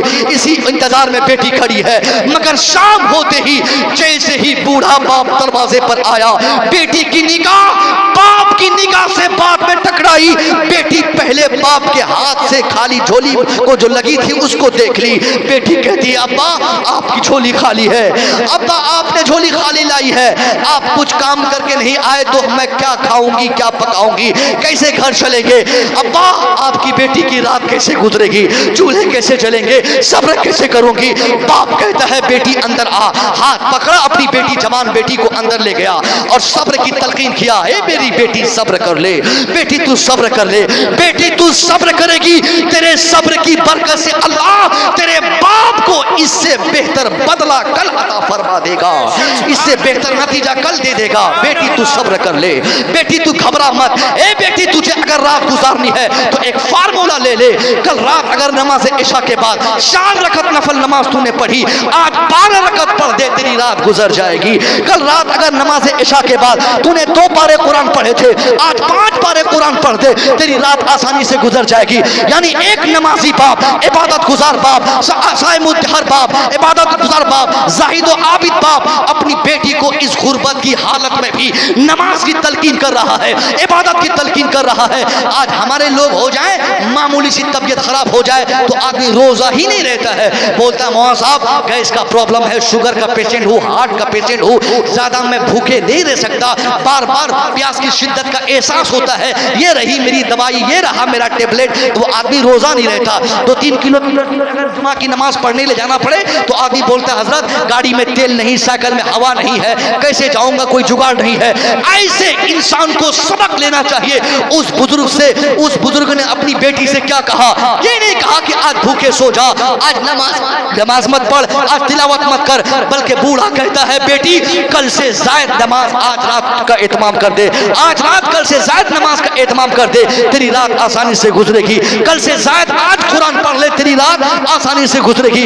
यानी बूढ़ा ऐसी सिचुएशन में भी बेटी को नमाज की तलकीन कर रहा है, इबादत की तलकीन कर रहा है, अल्लाह से डरने का पैगाम दे रहा है, नमाज की रिकत की क्वांटिटी को बढ़ाने कह रहा है, तिलावत कुरान के पारे को बढ़ाने का पैगाम दे रहा है। अब क्या हुआ, दूसरी सुबह को भी बेटी नमाज फजर पढ़ी, अपने बाप को झोली दे दी और कहीं अब्बा आज खाली मत आइएगा। बाप फिर दूसरी सुबह मार्केट गया, पूरा दिन मार्केट में घूमता रहा, शाम हो गई, पूरा मार्केट से घर आया, फिर भी झोली खाली है, कोई काम न मिला, कहीं से पैसे का और रोटी का इंतजाम न हो सका। अब बेटी फिर वही सवाल करती है, अब्बा अब दूसरी शाम को भी आप खाली झोली लाए। फिर बाप वही नमाज की तलकीन, वही इबादत की तलकीन, वही तिलावत कुरान की तलकीन कर रहा है। दूसरी सुबह खत्म हो गई, तीसरी सुबह को भी बेटी फिर बाप को मार्केट भेजी, तीसरी शाम को भी बाप मार्केट से खाली झोली लेकर घर वापस आया है। अब बेटी घबरा गई, बेटी समझ गई, लगता है इस घर में कोई खतरनाक और डेंजरियस स्टेप मुझे ही उठाना पड़ेगा।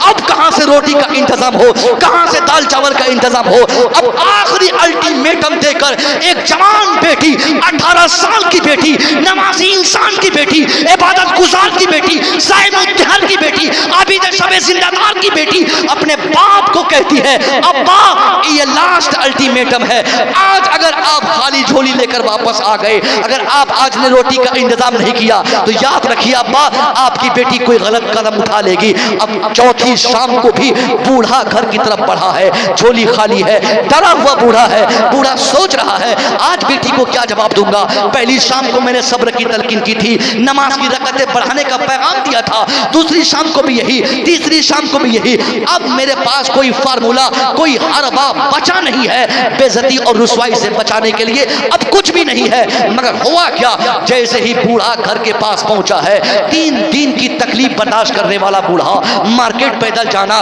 पैदल मार्केट में पूरा काम की तलाश में घूमना, घूमकर वापस आना, भूख की शिद्दत अलग, घूमने की शिद्दत अलग, बुढ़ापे की तकलीफ अलग, यानी चौतरफा तकलीफ को जब वो बूढ़ा झेल न सका, वापस वो अपने घर के पास जैसे पहुंचा है, अब करीब था कि बेटी उसके करीब आती, मगर बूढ़ा बेहोश होकर जमीन पे गिर पड़ा है। जवान बेटी देख क्या रही है, बाप बूढ़ा बिल्कुल बीमार पड़ा है, भूख से निढाल है। बेटी समझ गई कि अब्बा भूख की वजह से बेहोश हो गए हैं। अब एक जवान बेटी बूढ़े बाप को अपनी पूरी ताकत से खिसेट कर अपने कमरे में ले जाकर सुला देती है। पूरी रात बेटी सोचती है अब अब्बा कमा नहीं पाएंगे, रोटी का इंतजाम मुझे करना पड़ेगा, खाने और सब्जी का इंतजाम मुझे करना पड़ेगा। रात भर नमाजी इंसान की बेटी सोचती रही वो कौन सा रास्ता हो, कहां से रोटी का इंतजाम हो, कहां से सब्जी का इंतजाम इंतजाम हो, कहां से दाल और चावल का इंतजाम हो।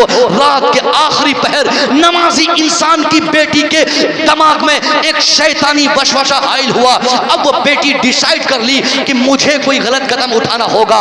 जैसे ही सुबह के आखिरी पहर थे, वो बेटी नकाब पहनकर घर से बाहर भाग गई। इरादा क्या था, मैं मार्केट जाऊंगी, मार्केट के भीड़ भाड़ वाली जगह पर यानी सदर गेट पर खड़ी हो जाऊंगी, वहीं जाकर अपने नकाब की पट्टी को उठाकर फेंक दूंगी, चेहरे के हुस्न को दिखाऊंगी, जवानी दिखाऊंगी। मेरी जवानी देखकर, मेरी आंखें देखकर, मेरा चेहरा देखकर, मेरा जिस्म देखकर, मेरी जवानी देखकर 2-4-10 लोग मेरे करीब तो आएंगे ही। उन्हीं लोगों से अपने जिस्म के बदले 2-4 पैसे मांग लूंगी, उसी पैसे से रोटी खरीदकर मरने के करीब बाप को खिलाकर मरने से बचा लूंगी। इसी इरादे से वो बेटी मार्केट आई है, मार्केट के सदर गेट पर खड़ी है। उधर अजान होते ही बूढ़ा जब उठता है, देखता क्या है, जवान बेटी घर पे नहीं है। बूढ़ा घबरा गया, घबरा कर पूरा इन्वेस्टिगेशन किया, पूरे घर को छान डाला, कहीं बेटी ना मिली। पड़ोस में तलाश किया, वहां भी बेटी का कोई सुराग न चला। वापस वो बूढ़ा अपने उसी कमरे में दाखिल हुआ जहां से वो नमाज़ें पढ़ा करता था, जहां से अल्लाह को याद किया करता था। उसी कमरे में दाखिल होकर अपनी पेशानी को सजदे में रख के 80 साल का बूढ़ा बाप अपनी बेटी की इज्जत की मुहाफजत की दुआएं मांग रहा है और कह रहा है, ए अल्लाह मुझे तूने गरीब बनाया, मुझे अपनी गुर्बत पे हमेशा फक्र रहा। ए अल्लाह इस गरीब इंसान को हालत गुर्बत में भी तूने 18 साल की खूबसूरत और जवान बेटी की दौलत से सरफराज फरमाया था, मगर ए मेरे परवरदिगार आज मेरी वो जवान बेटी मेरी इजाजत के बगैर न जाने कहां चली गई है। ए अल्लाह मैंने हजारों सजदे किए, हजारों बार कुरान पढ़े, अगर उन हजारों सजदों में तूने एक भी रकत या एक भी सजदा अगर तूने कबूल किया है, उसी सजदे का तुझे वास्ता है। मेरी बेटी की इज्जत की मुहाफजत फरमा ले, मेरी बेटी की इज्जत बचा ले, मेरी बेटी को जलील होने से बचा ले, मेरी बेटी को रुस्वा होने से बचा ले। एक नमाजी बाप अपनी बेटी की इज्जत बचाने के लिए अपनी पेशानी सजदे में रखकर अल्लाह से मुतालबा कर रहा है। उधर शाम होते ही दरवाजे पर खटखट की आवाज सुनाई दी। दरवाजे से बूढ़ा दरवाजा खोलता है, देखता क्या है, सुबह की भागी बेटी शाम को दरवाजे पर खड़ी नजर आ रही है। बूढ़ा बाप अपनी भागी हुई जवान बेटी को जब सामने देखता है, खुशी से रोने लगा, कभी पेशानी चूम रहा है, कभी रुखसार का बोसा ले रहा है और रो रो के कह रहा है, ए मेरी बेटी कहां भागी थी, बेटी क्यों भागी थी, बेटी कहां चली गई थी। बेटी कहती है, अब्बा हुजूर ईमानदारी से आप बताइए, जब से आपने मुझे पैदा किया, जब से मैं होश संभाल कर आकिला बालिगा हुई, तब से मैं आज तक आपकी इजाजत के बगैर कभी इस घर के दरवाजे को क्रॉस की थी क्या। बाप कहता है, नहीं बेटी तूने ऐसा कदम कभी नहीं उठाया, फिर आज क्यों उठाया। बेटी कहती है, अब्बा मैं 4 दिन तक लगातार आपको सब्जी और रोटी के इंतजाम के लिए मार्केट भेजती रही, आप खाली झोली लेकर वापस आते रहे। मैं समझ गई आपके बुढ़ापे की वजह से कोई अक्लमंद आदमी आपको काम नहीं दे रहा है। आपके चेहरे पे झुर्रियां आ गए, आपकी पेशानी पे झुर्रियां पड़ गए, आपके बाजू कमजोर हो गए हैं। मेरे अब्बा आपकी ताकत कमजोर पड़ गई है, आप काम नहीं कर सकते हैं, आप बेहतर नहीं कर सकते हैं, इसलिए कोई अक्लमंद इंसान आपको काम नहीं दिया, इसलिए आप वापस आ गए। मैंने डिसाइड किया कि अगर यही हालत रही तो अब्बा भी भूख से मर जाएंगे, मैं भी भूख से मर जाऊंगी। अब्बा रोटी के इंतजाम के लिए मैं मार्केट गई थी, इरादा मेरा ये था मार्केट जाऊंगी, उस भीड़ भाड़ में खड़ी रहूंगी, हजारों लोग आएंगे जाएंगे, उन हजारों में से 2-4-5 तो मेरी तरफ देखकर मेरे करीब आएंगे, उन्हीं से पैसा वसूल लूंगी, उसी पैसे से दाल चावल और सब्जी और रोटी का इंतजाम करके आपको खिलाकर मरने से बचा लूंगी। एक नमाजी और गैरतमंद बाप जब सुनता है कि उसकी जवान बेटी इज्जत बेचने मार्केट गई थी, बाप गुस्से में कहा, ए मेरी बेटी जल्दी से बता कितने लोगों ने तुझे इस्तेमाल किया, किन किन लोगों ने तेरे बदन को टच किया। बेटी कहती है, अब्बा मैं गलत इरादे से मार्केट जरूर गई थी, मगर कसम खुदा की मार्केट के जिस दरवाजे पर, जिस सदर गेट पर मैं खड़ी थी, सुबह से शाम तक नकाब की पट्टी उड़ेल कर मैं उसी दरवाजे पर खड़ी की खड़ी रह गई। ए अब्बा नाकाम मैं वापस घर लौटी हूँ, मुझे कोई क्या इस्तेमाल करता, मेरा कोई क्या बदन टच करता। शाम तक मैं जहाँ खड़ी थी वहीं खड़ी रही, किसी ने मेरी तरफ गलत निगाह से भी नहीं देखा। बाप कहता है मेरी बेटी तुझे कैसे कोई गलत निगाह से देखेगा, जबकि मैं तेरा बूढ़ा बाप आज तक किसी की बेटी को गलत निगाह से नहीं देखा।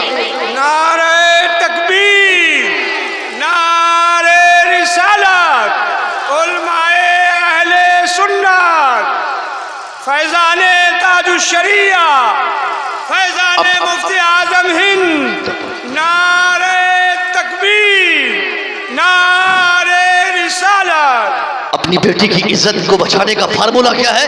हम दूसरों की बेटी को इज्जत देते हैं। अपनी बहनों को महफूज देखने का सीधा फार्मूला है, हम दूसरों की बहू बेटियों की इज्जत करना सीख जाए, इंशाअल्लाह ऑटोमेटिकली हमारी बेटियों को अल्लाह गैब से उसकी मुहाफ़ज़त फरमाएगा, पर्दे से अल्लाह उसकी हिफाजत फरमाएगा। हजार जालिम भी उसको ऊपर बदनिगाही की कोशिश करेगा, मगर जब हम दूसरों की बहू बेटी की इज्जत करेंगे, हजारों दुश्मनों के बीच से हमारी बेटी महफूज वापस घर आ जाए। कब होगा? जब हम बदनिगाही से बचेंगे और हम ही रंगीनियां मनाएंगे, तो जाहिर है हमारे बच्चे और हमारी बच्चियों को इस बदतमीजी से कोई नहीं रोक सकता है। यही एक कमी है कि बाप ज्यादा एक्सपेक्टेशन, ज्यादा उम्मीद अपने बच्चों से रखता है, माँ ज्यादा उम्मीद अपनी बच्चियों से रखती है। माँ ये नहीं देखती कि हम खिलाफ शरअ क्या करते हैं, क्या कर रही है, कहाँ जा रहे हैं। बाप ये नहीं देखता कि हम कितनी नमाजें छोड़ रहे हैं, कितने गाने सुन रहे हैं, कितने सीरियल देख रहे हैं। सीरियल देखने वाला 24 घंटा मोबाइल और टीवी में लगे रहने वाला बाप ये उम्मीद करे कि उसका बेटा 5 टाइम नमाज भी पढ़े और नमाज के बाद एक एक पारा कुरान भी पढ़े, तो ऐसा नहीं हो सकता साहब। पहले बाप को कुरान पढ़ना पड़ेगा, पहले बाप को शरीयत के कानून पे अमल करने पड़ेंगे। ऑटोमेटिकली फिर बच्चों को उसके लिए प्रेरित करने की जरूरत नहीं पड़ेगी। बच्चा बाप की नमाज देखकर नमाज सीख लेगा, बच्चा बड़े भाई की नमाज देखकर नमाज सीख लेगा। यानी हर आदमी को अपनी रिस्पॉन्सिबिलिटी, अपनी जिम्मेदारी को फुलफिल करना होगा, तब जाकर उनके माँ बाप, उनके मातहत, उनके अंदर अपलने वाले लोग उसको फुलफिल करेंगे। हम अगर बूढ़े हैं तो हमारी जिम्मेदारी ज्यादा है, हम अगर सीनियर हैं तो सीनियरिटी के आधार पे जूनियर से ज्यादा जिम्मेदारी हमारी है। कल मैदान क़यामत में हर सीनियर से उसके जूनियर के ताल्लुक से भी सवाल किया जाएगा। अल्लाह के नबी ने किसी फरमान में कहा था कि कल मैदान क़यामत में हर आदमी को उसके मातहत के बारे में पूछा जाएगा कि तेरे मातहत के अहवाल कैसे थे, उनके अतवार कैसे थे। एक बूढ़ा जो बुढ़ापे में जिस बहुत ज्यादा रोता, नमाज पढ़ने जाता तो रोता, वापस आता तो रोता, खाना खाता तो रोता, खाने के बाद रोता, यानी 24 घंटे रोना धोना उसका काम हो गया। उनके बच्चे, बाल बच्चे आजिज आ गए, पोता पोती, नाती नतिन सब आजिज आ गए। एक दिन बच्चों ने कहा दादा ये क्या ड्रामा आप कर रहे हैं, कई महीने से देख रहा हूँ, नमाज फजर के लिए जाते हैं रोते हुए, आते हैं रोते लिए, नाश्ता आगे रखा रहता है तो रोते हैं, नाश्ता खा के रोते हैं, ये क्या 24 घंटे आप रोने का धंधा बना लिए हैं। दादा कहता है बेटा मुझे मेरी मौत याद आ रही है, मैं अपनी मौत को याद करके रो रहा हूँ। बच्चों ने कहा दादा ये कौन सी नई बात है, आपको थोड़ी सी तब मरना है। दादा अगर आपको मौत आएगी तो मुझे भी आएगी, दादी भी मरेगी, अम्मी भी मरेंगी, और क्या बोलते हैं कि अब्बा भी इंतकाल करेंगे, सबको मरना है, तो फिर आप ही अकेले क्यों रो रहे हैं, हम लोग कहाँ रोते हैं। दादा कहता है बेटा मैं मौत की वजह से नहीं रो रहा हूँ, बल्कि मौत के बाद के जो हिसाब किताब होंगे उस हिसाब किताब के मंजिल को याद करके उस घड़ी को सोच कर रो रहा हूँ। बच्चों ने कहा दादा तो हिसाब भी सिर्फ आपसे थोड़ी होगा, हिसाब मुझसे भी होगा, आपसे होगा, दादी से होगा। दादा कहता है बेटा बात सही है, हिसाब तुमसे भी होगा, हिसाब मुझसे भी होगा, मगर तुमसे अलग तरीके का हिसाब होगा, मुझसे अलग तरीके का हिसाब होगा। पोतों ने कहा दादा वो कैसे? कहा वो इसलिए कि बच्चों तुमसे सिर्फ तुम्हारे बारे में पूछा जाएगा, मगर मुझसे मेरे बारे में भी पूछा जाएगा, और तुम जैसे बदतमीज बेनमाजी झूठे बाल बच्चों के बारे में भी पूछा जाएगा। मुझे अपनी चिंता नहीं है, मैं तो नमाज पाबंदी से पढ़ता हूँ, मैं सच बोलता हूँ, मैं हया करता हूँ, मैं पर्दे का माकूल इंतजाम करता हूँ, मगर बेटो सुन लो तुम्हारी बदनिगाही की वजह से अल्लाह मुझे रोक लेगा। कल तुम्हारी बदतमीजी की वजह से मेरे नमाज, मेरे सजदे कबूल नहीं होंगे। इसलिए मेरे बच्चों अगर तुम चाहते हो कि तेरे दादा तेरे बाप जन्नत में जाएं, तो तुम नमाज का आदी बन जा, तू इबादत कर, अल्लाह से डर, तू अल्लाह से डरेगा, इसकी बरकत से अल्लाह तुझे भी जन्नत भेजेगा। گا تیرے دادا کو بھی جنت بھیجیں گے۔ بے شک سبحان اللہ۔ یعنی یہ شرط ہے، ہر آدمی کی ذمہ داری ہے، جو بڑا ہے اس کی ذمہ داری بھی بڑی ہے، چھوٹوں کی ذمہ داری کم ہے۔ اگر گاؤں کا کوئی مکھیا ہے نا اس کی ذمہ داری زیادہ ہے، دیش کا کوئی پردھان منتری ہے، پردھان منتری کی طاقت کا احساس پتہ ہے نا آپ کو؟ 8 نومبر 2018 پیسہ بند ہوا نا 2018 میں، نوٹ بندی کب ہوئی تھی؟ 2016 میں۔ اچھا 2 سال ابھی لاک ڈاؤن کا کاٹ دیجیے گا تو کتنا ہوگا؟ ابھی 2 سال تو میں نے سوچا ہے یہ ہم لوگ کے کیلنڈر میں ہے ہی نہیں 2 سال، تو بھائی مان لیجیے 2016 لگ بھگ 8 نومبر کی رات کے تقریباً 10-11 بجے آنکھ ملتے ہوئے مودی جی اٹھے اپنے بستر سے اور ان کو اعلان کر دیا کہ بھائیوں بہنوں کل سے 500 اور 1000 کے نوٹ نہیں چلیں گے۔ اب سمجھ گیا تھا کہ کیا تھا اللہ جانے، مگر رات میں بھی اگر وہ میڈیا کے ذریعے یہ اعلان کرتے دیش واسیوں سے کہ کل سے 500 اور 1000 کے نوٹ مارکیٹ کے لیے انویلڈ مانے جائیں گے عام چلن سے، تو ہر ناگرک کو اس پر عمل کرنا واجب ہوگا۔ سمجھ رہے ہیں؟ کوئی اس کے لیے جھگڑا کیا، سب لوگ لائن پہ لگ گئے، بڑے بڑے ہٹلر، تاناشاہ، بڑے بڑے یہ علاقے کے دھوس اور پیسے جمع کرنے والے سب اپنے اپنے تجوری کو کھولنا شروع کیا، بینک کے لائن پہ لگ گئے۔ یعنی دیش کا پردھان منتری اور اس کی طاقت کا اندازہ آپ کو ہے کہ وہ اگر بول دے تو پورے دیش کے ناگرک کو اس پر عمل کرنا واجب ہوتا ہے، ان کا ہر فرمان واجب العمل ہوتا ہے، راشٹرپتی کا ہر فرمان واجب العمل ہوتا ہے اپنے دیش کے ہر ایک ناگرک کے لیے۔ اسی طرح جو اسٹیٹ سے انسان کا تعلق ہوتا ہے، اس راجیہ کا جو مکھیا ہوتا ہے اس کا بھی ہر فرمان، ہر آدیش راجیہ کے ہر رہنے والے کے لیے اس کا ہر فرمان واجب العمل ہوتا ہے۔ میں کہنا چاہوں گا ایک دیش کا پردھان منتری ہوتا ہے، مگر یہاں ہر گھر میں پردھان منتری ہے، ہر گھر میں ایک راشٹرپتی بیٹھا ہے۔ اگر کوئی دیش کا راشٹرپتی اپنی بات پورے دیش واسیوں سے منوانا چاہتا ہے، سب پہ عمل کرنا واجب قرار دیتا ہے، تو ہمارے گھر میں ہمارے دادا بھی راشٹرپتی ہوتے ہیں، ہمارا باپ بھی ہمارے گھر میں ایک پردھان منتری سے کم طاقت نہیں رکھتا۔ باپ چاہے تو اپنے بچوں سے بھی اپنی بات منوا لے، دادا چاہے تو اپنے بال بچوں سے، اپنی اولاد سے، اپنی تمام نسلوں سے اپنی جو زندہ ہو ان سے اپنی بات منوا لے۔ اگر بیٹا نماز نہیں پڑھتا ہے، بیٹا اسلام کی مخالفت کرتا ہے، بیٹا جھوٹ بولتا ہے، بیٹا بدنگاہی کرتا ہے، بیٹا عیاشی کرتا ہے، بیٹا شراب پیتا ہے، تو اس کی اس جھوٹ کے پیچھے کہیں نہ کہیں اس کے باپ کی بھی جھوٹ کا ہاتھ ہے۔ اس لیے مسلمانوں اگر آپ کو اللہ نے طاقت دی ہے تو اپنی طاقت کے استعمال سے آپ یہ ماحول بنائیں کہ آپ کے بچے 2-4-5 دن آپ سمجھائیں، وہ نہ مانے، اس کو بیچ چوراہے پہ لا کر اس کے سر پہ 2-4 جوتے مارے، آٹومیٹکلی اس کا بچہ سدھرے گا۔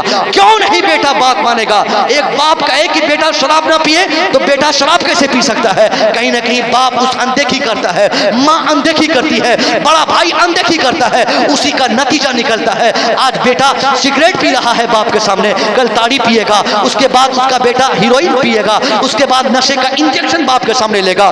باپ کی ذمہ داری ہے جیسے ہی بچوں کو دیکھتا ہے وہ غلط کر رہا ہے فوراً وہ اس کے اوپر ہارڈ اسٹیپ اٹھائے، ایسا خطرناک قدم اٹھائے کہ اس کا بیٹا دیکھ کے ڈر جائے کہ اگر میں سگریٹ پیوں گا تو میرا باپ اس کے خلاف مجھے بہت سخت سزا دے گا۔ اس لیے بیٹا کا بڑھتا ہوا حوصلہ گھٹ جائے گا، پھر وہ کسی آوارہ ساتھی کے ساتھ جا کر وہ عیاشی کرنے کی کوشش نہیں کرے گا۔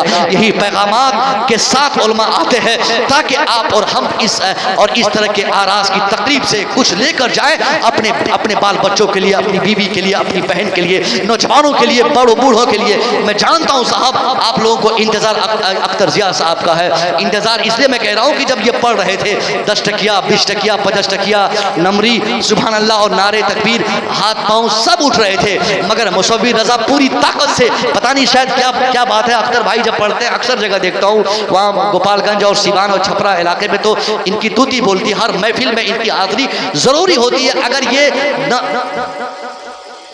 اچھا اور ان لوگوں کی طرف سے بھی ہے نا، اللہ بتائیے، میں تو پیسے نہیں مانگا تھا، میں یہ کہا تھا کہ مطلب آپ لوگ کم سے کم سبحان اللہ تو بول سکتے ہیں نا، سبحان اللہ۔ ارے جو اب تک نہیں دیے تو آخری وقت کیا دیں گے؟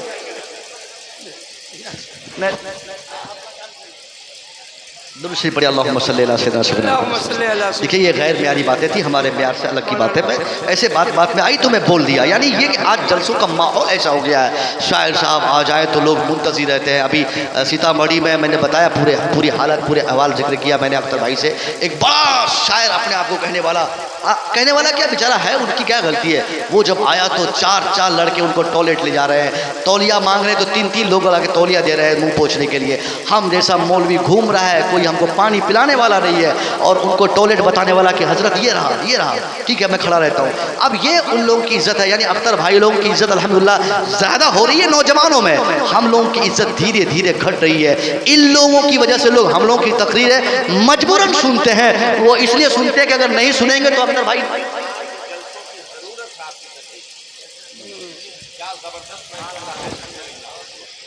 سبحان اللہ.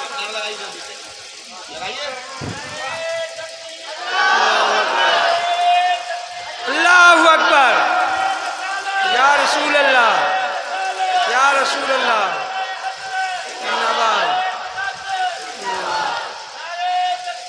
ماشاءاللہ ماشاءاللہ. یعنی میں کہہ رہا تھا کہ اللہ ہم کو اس کی توفیق دے، ہم اپنے بچوں کے ساتھ اسلام سننے اور سمجھنے کی کوشش کریں. اسلام ایسا سنہرا مذہب ہے صاحب کہ جب آدمی اس کو سن لیتا ہے، سمجھ لیتا ہے، پھر اسلام کا دیوانہ ہوتا ہے. جو بچہ آج اسلام سے منحرف ہو گیا ہے، اس کا سیدھا مطلب یہ ہے کہ ہمارے ان بچوں کو کسی نے اسلام سمجھایا نہیں یا وہ سمجھنا نہیں چاہا. ایسے ہی لوگوں کے لیے ایک بہترین پلیٹ فارم ہے جلسہ. وہ جلسے میں آئے، شاعری بھی سنیں، نعت خوانی سنیں، زبردست منقبت سنیں، مگر منقبت سے پہلے یا منقبت کے بعد بھی علماء کی تقریر میں بھی وہی دلچسپی دکھائے. ہو سکتا ہو 2 گھنٹے کی تقریر میں کوئی ایک جملہ بھی کسی کے دل کو چھو جائے اور وہ آدمی اس پر عمل کر لے. اس عمل کی برکت سے وہ بھی اور جلسے کے تمام شاملین یہاں بھی کامیاب ہوں گے، مرنے کے بعد وہاں بھی کامیاب. بے شک. یہ ہے جلسے کی برکت. 25 گھنٹے کی تقریر سے کیا فائدہ اگر ایک جملہ بھی دل کو لگ جائے تو آدمی کو سدھر جانا چاہیے. میں شروع میں ایک بات میں بولا تھا کہ آدمی کو اللہ جو طاقت دیا ہے اس طاقت پہ اترانا اس انسان کو تباہ کرنے کے لیے کافی ہے. آج ہم دیکھتے ہیں نا جو آدمی اتراتا ہے، کروڑوں پہ گھومنے والا، کروڑوں کی باتیں کرنے والا، محلوں میں رہنے والا، آج گٹر صاف کر رہا ہے. لاک ڈاؤن آیا، لاک ڈاؤن ہوا، کرونا وائرس آیا، اس پیریڈ میں بھی اچھوں کی کمر ٹوٹ گئی. 60 لوگ جن کے پاس 1,000 لوگ کام کرنے والے تھے. دلی میں بڑی بڑی فیکٹریاں چل رہی تھی، کئی ہزار فیکٹریاں بند ہو گئی. جو لوگ بغیر لاکھ سے نیچے کی بات ہی نہیں کر رہے تھے، آج ان لوگوں کو بھی 10 روپیہ کی ضرورت ہے، ان کو چائے پینے کے لیے، پان کھانے کے لیے. یعنی اللہ ان کو اوقات یاد دلایا ہے. جو بھی انسان اللہ کے قانون کی مخالفت کرے گا، اللہ سے لڑے گا، اللہ ایک ٹائم کے لیے چھوڑ دے گا، مگر جب ٹائم آئے گا اللہ اس کو اوندھے منہ گرا کر اس کی اوقات یاد دلائے گا. ہمارے ملک کے بغل میں چین ایک دنیا کا مشہور ترین ملک ہے، چائنا جسے بولتے ہیں. ٹیکنالوجی اور ریسرچ کے معاملے میں دنیا کا سروشریشٹھ یہ ملک کا نام چائنا ہے. چائنا اپنی ٹیکنالوجی کی بنیاد پر دنیا کی ہر منڈی پر شاشن اور حکومت کر رہا ہے.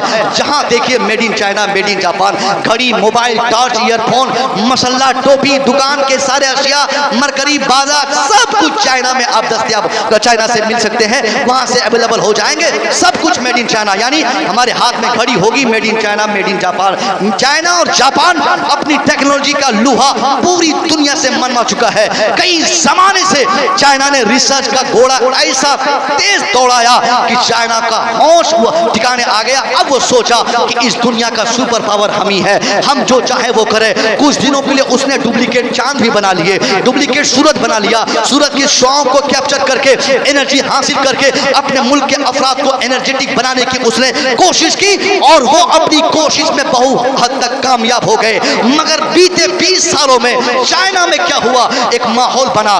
چائنا نے سوچا کہ ہم تحقیق کر لیں تو چاند بنا لیں، ہم تحقیق کریں تو اسٹار آ جائے، ہم تحقیق کریں تو ڈپلیکیٹ اور آرٹیفیشل سورج کی تعمیر ہو جائے. یعنی اس نے سوچا ہم کو کسی اللہ کی ضرورت نہیں، کسی خدا کی ضرورت نہیں، کسی مذہب کی ضرورت نہیں، اللہ کے قانون کی ضرورت نہیں. اس لیے جگہ جگہ ہوڈنگ ڈالی گئی، اشتہار بانٹے گئے، پمپلیٹ بانٹے گئے، اعلان کیا گیا، لوگوں کو سمجھایا گیا there is no any God in China, there is no any Allah in China, there is no any creator of the world, there is no any creator of the world. اس نے ماحول بنایا کہ چائنا کا کوئی خدا نہیں، China میں کوئی مذہب نہیں، چائنا میں کوئی اللہ نہیں، ہمارا کوئی پیدا کرنے والا نہیں. اس لیے اس نے اعلان निकालते हुए लोगों को समझाया, none of the citizen from Chinese can recite the Holy Quran perfectly, none of the citizen from Chinese can recite the azan perfectly on openly. उसने कहा कोई खुले में ना नमाज पढ़े, ना आजान दे, ना तिलावत करे, ना अल्लाह की सदा बुलंद करे, इसलिए कि वो जानता है कि लोगों को यह अकल आ गई है कि दुनिया का कोई खालिक नहीं, कोई मालिक नहीं, कोई अल्लाह नहीं. यानी 20 साल तक लगातार चाइना में ऐसा माहौल लोगों ने बनाया कि दुनिया का कोई मजहब नहीं है. लादीनियत पे वो लोग, लादीनियत उसके अंदर जब हावी हो गई, उसके अंदर मनहूसियत का गलबा जब बढ़ गया, अब क्या हुआ, एक तवील जमाने से रिसर्च की दुनिया की बादशाहत की कुर्सी पर काबिज मुल्क के चीन ने जब सोचा कि दुनिया का कोई बादशाह नहीं, हम बड़ी बड़ी बीमारियों से लड़ सकते हैं. एक इंसान की आंख दूसरे इंसान की आंख की जगह पे आसानी से फिट करने की ताकत वहां के डॉक्टरों को हासिल थी. एक आदमी का कलेजी दूसरे आदमी की कलेजी की जगह पे फिट करने की सलाहियत और कैपेसिटी जब डॉक्टरों को मिल गई, 1 घंटे में 8 मंजिला इमारत तामीर करने और हॉस्पिटल बना लेने की कुव्वत वहां के ठेकेदारों और इंजीनियर्स को जब ये आ गई, अब उसके होश इतने आगे बढ़ गए, वो इस अक्ल के घोड़े दौड़ाने में बेहोश होके अल्लाह को भूल गया, अल्लाह का दुश्मन हुआ, अल्लाह के वजूद का इनकार किया. लोगों को समझा दिया कोई नमाज न पढ़े, कोई आजान न दे, कोई तिलावत न करे, कोई अल्लाह अकबर न बोले, कोई अल्लाह अल्लाह न कहे, क्योंकि दुनिया का कोई खालिक नहीं, दुनिया का कोई मालिक नहीं, दुनिया का कोई खुदा नहीं, दुनिया का कोई पैदा करने वाला नहीं. अब क्या था, उस चाइनीज के साइंटिस्ट को पता नहीं था कि अल्लाह जिसने दुनिया बनाई है उसी रब ने एक फरमान, एक आदेश के तहत कुरान अजीम से पूरी दुनिया को पैगाम दिया है. वो अल्लाह क्या कहता है, वो अल्लाह समझाना चाहता है, ला युआखिजुल्लाहु अन्नास बिमा कसबू मा तरक अला सहरिहा मिन दाब्बा वलाकिन युआखिरुहुम इला अजलिन मुसम्मा फइज़ा जा अजलुहुम फइन्नल्लाहा काना बिइबादिही बसीर. यानी चाइनीज सोचता है दुनिया का कोई खालिक नहीं है, नमाज पढ़ने से लोगों को रोकेंगे, नमाज से रोकेंगे, आजान से रोकेंगे, कुरान से रोकेंगे, नमाजों को डिटेंशन के नमाजों के जेलों की सलाखों में डालेंगे और हम तरक्की कर जाएंगे. मगर अल्लाह का कुरान कहता है कि दुनिया का कोई भी जालिम इंसान जो जुल्म करता है, अल्लाह अगर उसको उसके जुल्म के बदले बदला, सही बदला उसको देना चाहे, he would not leave any moving creature from the surface of the earth. तो अल्लाह इस रुए जमीन पर चलने वालों में से कोई ऐसा नहीं छोड़ेगा जिसको उसके किरदार का बदला अल्लाह ना दे दे. मगर अल्लाह छूट देता है एक अपॉइंटेड टाइम के लिए, एक फिक्स टाइम के लिए, एक मौका तलाशता है कि जब मौका आएगा फिर तुझे औकात याद दिलाई जाएगी, फिर तुझे तेरी हैसियत याद दिलाई जाएगी. अब मौका क्या आया, 20 साल तक चाइना में नमाज पर पाबंदी, आजान पर पाबंदी, तिलावत कुरान पे पाबंदी, एक ऐसा माहौल बनाया गया, लोगों ने अल्लाह के वजूद का इनकार कर दिया. लादीनियत का गलबा जब उसके अंदर बढ़ने लगा तो 2019 के आखिर में चाइना के एक सपनों के शहर वुहान से अल्लाह ने एक ऐसी बीमारी को वजूद बख्शा, जो बीमारी आज 2 साल हो गए, 2 साल में दुनिया के किसी भी रिसर्च के कंट्रोल में वो बीमारी नहीं, जिसको दुनिया ने वायरस कहा, कोरोना वायरस कहा. वुहान से शुरू होने वाली बीमारी अब वहां से पूरे मुल्क के चीन को फैल गई. अब चीन की कमर टूट गई, चीन से हिंदुस्तान आ गई, चीन से इटली चली गई, चीन से अमेरिका चली गई, चीन से ब्रिटेन चली गई, चीन से ऑस्ट्रेलिया चली गई, चीन से पूरी दुनिया में आ गई. यानी चाइना से वो बीमारी शुरू हुई, पूरी दुनिया को हिला के रख दी.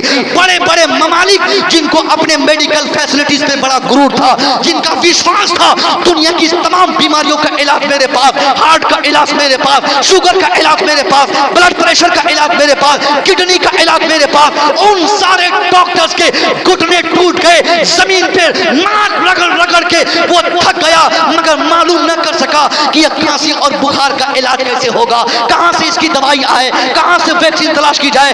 आज अमेरिका ने भी वैक्सीन बनाया, हिंदुस्तान ने बनाया, चाइना ने बनाया, लगभग पूरी दुनिया को वैक्सीनेट करने की हर सुबह शाम कोशिश की जा रही है.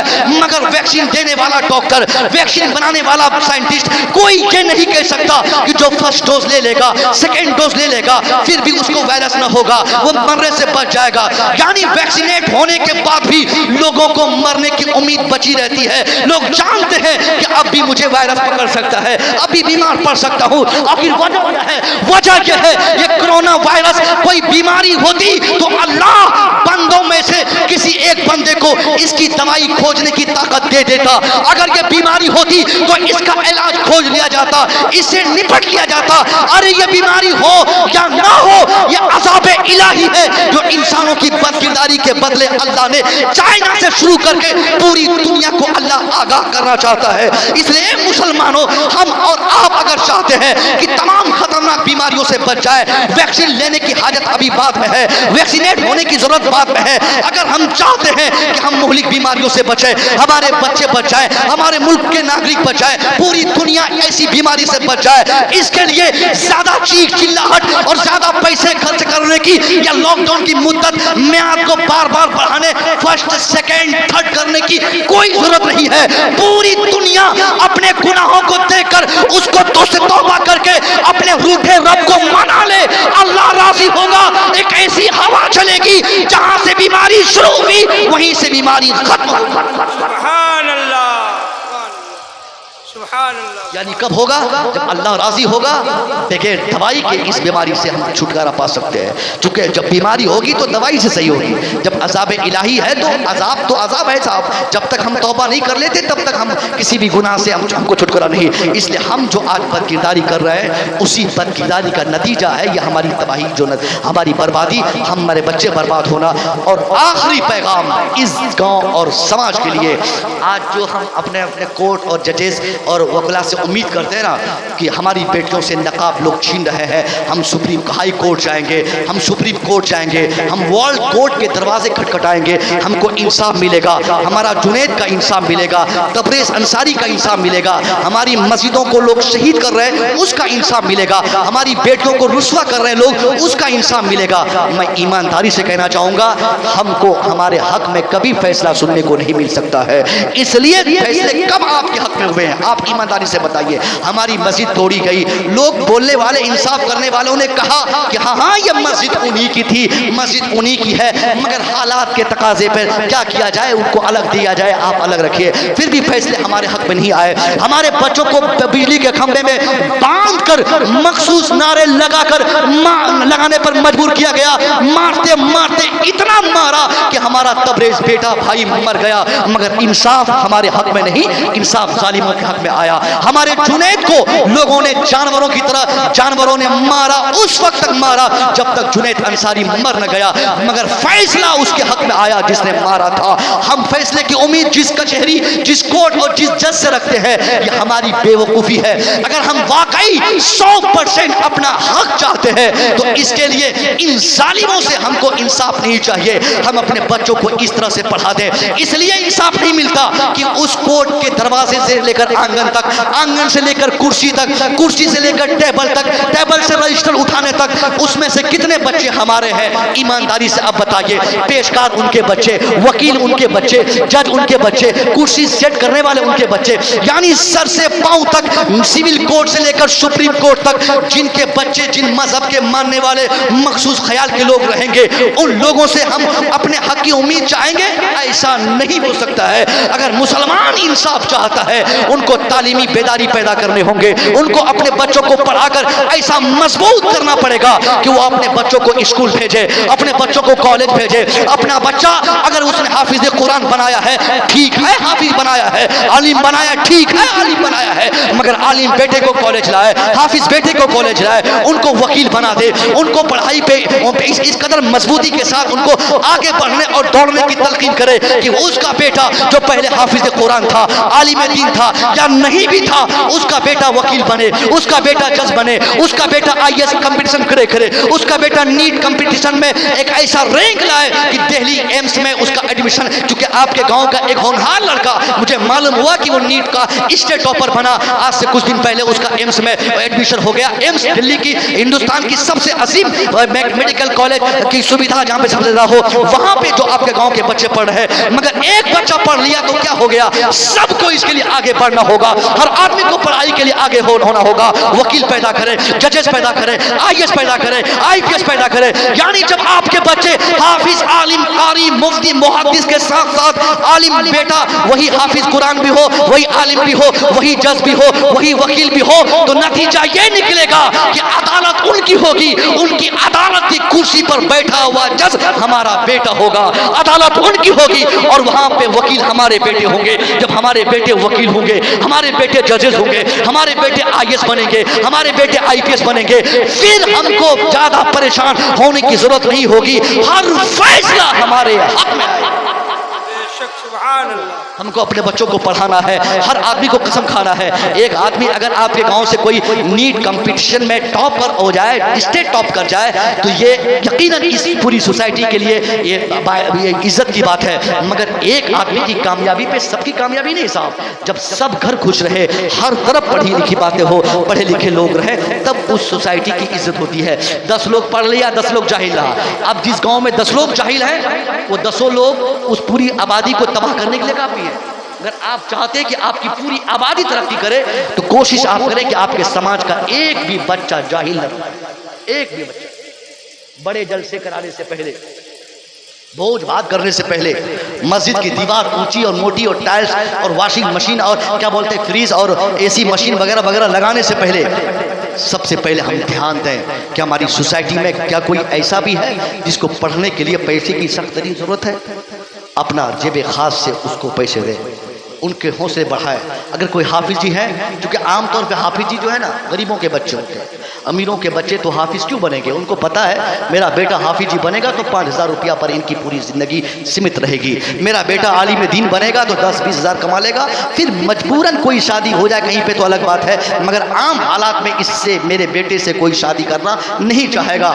اب اس لیے امیر آدمی شروع سے ہی اپنے بیٹے کو انگلش میڈیم اسکول میں ڈالتا ہے، اس کو الگ ماحول دیتا ہے، اس کو کامیاب کرنا چاہتا ہے، یہاں بھی وہ ناکام ہوتا ہے۔ غور کیجئے گا، اگر آپ کے بچے خالص IAS بننا چاہتے ہیں، بچے ناکام ہیں، خالص انجینئر بننا چاہتے ہیں، بچے ناکام ہیں، ایک بہت بڑا ڈاکٹر بن جائے، اس کو نماز کا طریقہ نہیں معلوم تو وہ ناکام ہے۔ اصلی کامیابی کیا ہے کہ ہمارے بچے دینی معاملات میں بھی کامیاب رہے اور دنیاوی معاملات میں بھی کامیاب رہے۔ دونوں تعلیم جب تک اپنے بچوں کو آپ نے دیں گے، ایک آدمی بہت بڑا مولانا صاحب بن جائے، بہت بڑا عالم بن جائے، اچھی بات ہے، ان کی آخرت بن جائے گی، مگر دنیاوی اعتبار سے 100% وہ کامیاب نہیں ہے۔ 100% کامیاب کب ہوگا؟ جب وہ اپنی دنیا بھی بنائے، تب اس کی آخرت اچھی ہوگی۔ سمجھ رہے؟ دونوں تعلیم دیں اپنے بیٹے کو، بچوں کو۔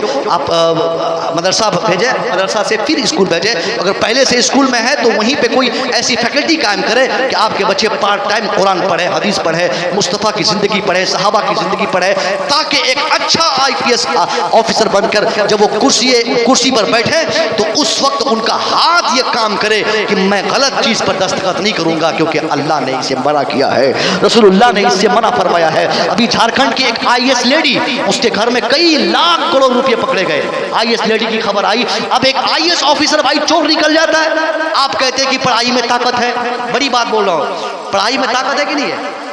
پڑھائی میں طاقت ہے، شکشا میں طاقت ہے۔ میں کہتا ہوں صرف تعلیم میں طاقت نہیں ہے، اگر تعلیم میں طاقت ہوتی تو بم بنانے والے بھی تعلیم یافتہ ہی ہوتے ہیں۔ آتنکواد جو دنیا میں سب سے بڑے بڑے ہیں، جو ڈیلی آٹم بم پر ریسرچ کر رہے ہیں، وہ کوئی جاہل نہیں، پڑھے لکھے لوگ ہوتے ہیں۔ آخر اتنے پڑھے لکھے لوگوں کو یہ کیسے سمجھ میں آتا ہے کہ آدمی کو مارنے کی کوئی مشین بنا دی جائے، کوئی ایسا بم بنایا جائے کہ ایک مرتبہ چھوڑوں تو آدھی دنیا ختم ہو جائے۔ پوری دنیا میں جہاں بھی بھرشٹاچاری بڑھ رہی ہے، اس بھرشٹاچاری کے پیچھے کوئی جاہل کا دماغ نہیں ہوتا ہے، پڑھے لکھے لوگ ہوتے ہیں۔ IAS بھرشٹاچاری اور IPS بھرشٹاچاری، آپ دیکھیں آتنکوادی وہ بھی پڑھے لکھے لوگ، سارے پڑھے۔ IAS ایک ہائی لیول کا جو پڑھا لکھا اور جو ہائیسٹ کمپیٹیٹیو ایگزام کو فائٹ کر کے کریک کر کے جو لڑکا پورے ایشیا میں آتا ہے، سب سے زیادہ پورے ایشیا میں سب سے مضبوط کمپٹیشن جس ایگزام کو کہا جاتا ہے اسی کو UPSC کہتے ہیں، اس کو پاس کرنے والا بچہ IAS بنتا ہے۔ وہ جاہل نہیں ہو سکتا ہے، مگر پھر بھی کروڑوں کے گھوٹالے میں وہ پکڑا جاتا ہے۔ پتہ کیا چلا؟ ایک بچہ اگر صرف انجینئر بنتا ہے تو وہ کامیاب نہیں ہے جب تک وہ اسلام نہیں پڑھ لے۔ ایک بچہ جب ڈاکٹر صرف بنتا ہے وہ 100% کامیاب نہیں ہے جب تک وہ قرآن کی تعلیم نہ لے لے، کیونکہ جب قرآن پڑھے گا پھر انجینئر بنے گا تو کبھی بھی غلط مٹیریل سے بنے ہوئے پل اور مکان پر کبھی وہ دستخط نہیں کر سکتا ہے۔ 50 بار سوچے گا کہ مٹیریل صحیح نہیں تھا، کیسے اس اوور برج کو میں پاس کر دوں، اس لیے کہ اللہ نے ایسے کام کرنے سے منع کیا ہے، رسول اللہ نے منع کیا ہے، اس لیے وہ بچہ 50 بار سوچے گا اور سماج کی ترقی اسی بہانے پر اچھی ہوتی جائے گی، بہتر कामयाब समाज वो है जिस समाज के हर बच्चे पढ़े रहे, दीनी एतबार से भी मजबूत रहे, दुनियावी एतबार से भी मजबूत रहे। इंशाअल्लाह मैं उम्मीद करूंगा आप अपने बच्चों को, भाइयों को, छोटे छोटे बच्चों को तालीमी इदारों से जोड़े, स्कूल कॉलेज कहीं पढ़े, लेकिन एक चीज बच्चों के दिमाग में डाल दे कि पढ़ाई का मकसद पैसा कमाना ना हो, पढ़ाई का मकसद नाम कमाना ना हो, पढ़ाई का मकसद बिल्डिंग बनाना ना हो, पढ़ाई का मकसद इंसानियत की खिदमत करना हो, पढ़ाई का मकसद अल्लाह के बंदों की सेवा करना हो। अल्लाह के बंदों की सेवा के भावना से जो आदमी डॉक्टर बनता है वो मरते दम तक अल्लाह के बंदों की खिदमत को तरजीह देता है, और जो दौलत कमाने के लिए पढ़ता है, डॉक्टर चाहे कितना बड़ा बन जाए, वो आदमी खून चूसता है, गरीब को ठगता है, ऑपरेशन ना भी हो तो ऑपरेशन की धमकी देकर एक गरीब आदमी को मकान बेचने पर मजबूर करता है, दुकान बेचने पर मजबूर करता है, उनकी बीवी के पेट फाड़ के उनकी कामयाब तरीन जिंदगी को तबाह कर देता है। इसलिए IAS IPS डॉक्टर इंजीनियर बाद में बना जाए, कुरान हदीस की तालीम पहले सुभान अल्लाह। तब जाकर 100% हमारे बच्चे कामयाब रहेंगे। मैं उम्मीद करूंगा आप और हम 100% इसके लिए तैयार हों। और एक दूसरी बात, अगर कोई आलिम बनना चाहते हैं ना तो आलिम बनाए, आलिम की ज़रूरत है, समाज को हमेशा ज़रूरत रही है, मगर खालिस आलिम ना बनाए, खालिस मौलवी ना बनाए। अल्लाह ने हाफिज़ कुरान के दिमाग को इतनी वसअत दी है, वो हाफिज़ कुरान जो मुकम्मल कुरान अज़ीम को अपने सीने में महफूज कर लेता है ना, अगर थोड़ा सपोर्ट आप दे दें साहब, गांव के लोग, इलाके के लोग थोड़ी मदद कर दें, तो आपका वो बच्चा जो आज आप उसे हाफिज जी कह रहे हैं, 2-4-5 साल के बाद उसको आप DM साहब कहेंगे। ज़रूरत इस बात की भी है, एक आलिम साहब के पास पैसे नहीं है, क्योंकि गरीबों के बच्चे मदरसे से जुड़े हैं, वो अगर आपके गांव में है उनसे पूछें, उनसे कहें कि बाबू तुझे पैसे चाहिए, चुपके से उनके पॉकेट में 1 महीने की फीस डाल दें।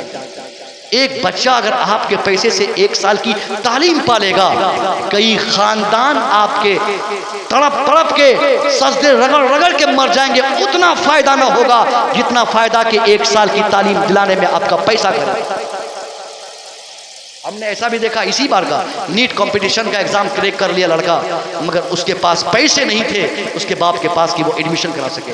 गांव में खोज डाला, कोई पैसा ना दिया, मगर उसी गांव में हिंदुस्तान का अभी एक रमजान से पहले हिंदुस्तान का सबसे बड़ा शायर, जो पैसे के लिहाज से सबसे महंगा शायर जिसको कहा जाता है, उसको लोगों ने बुलाकर जलसा करवाया, मगर वो गरीब आदमी 2 लाख के लिए तड़पता रह गया, किसी ने मदद नहीं की। ये भी एक अलविया है, समझ गए? इसके लिए भी तवज्जो देने की ज़रूरत है। मैं दुआ करूंगा ये हमारे उलमाए किराम जब भी आपके पास जाए इनकी बेपनाह इज्जत करें, इन्होंने अपनी पूरी ज़िंदगी दांव पे लगा दी है। अच्छा ये बताइए, आप में से बहुत सारे लोगों को दाढ़ी नहीं है, मैं देख रहा हूँ, जीन्स और टी-शर्ट पहनते हैं, वो एक्सीडेंटल जीन्स, पता नहीं क्या क्या निकला है, क्या वो शौक हमारा नहीं है? क्या हम नहीं पहन सकते? क्या हमारे उलमा नहीं पहनते? क्यों कभी इनको ख्याल नहीं आता कि हम भी सेफ और क्लीन रहें? हम भी जब किसी सोसाइटी और पार्टी में जाएं तो लोग हमारी सूरत और हमारे चेहरे को देख कर बोले कि वाह क्या चेहरा है? नहीं, हजारों ख्वाहिशात को हमारे उलमा ने दफन किया है। अपनी पूरी जिंदगी का एक एक सेकेंड उसने शरीयत के कानून पे अमल करना जरूरी समझा है, इसलिए त्याग दिया सारी खुशियों को, सारी जंगली ख्वाहिशात को त्याग देकर तब इस्लामिक लिबास और इस्लामिक चेहरा रखा है।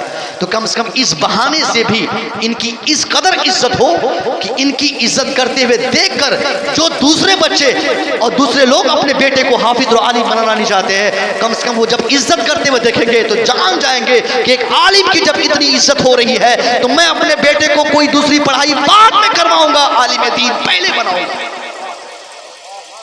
अगर आलिम का प्रोटेक्शन और उसकी पैदावार अगर कम हो रही है तो इसकी वजह एक ये भी है कि हम उलमा की इज्जत करना कम कर दिए हैं। इसलिए लोग डरे हुए हैं कि कौन जाए लफड़ा मोल लेने के लिए, फिर मेरा बेटा आलिम बनेगा तो फलाने के बेटा की तरह दाशा उनका होगा।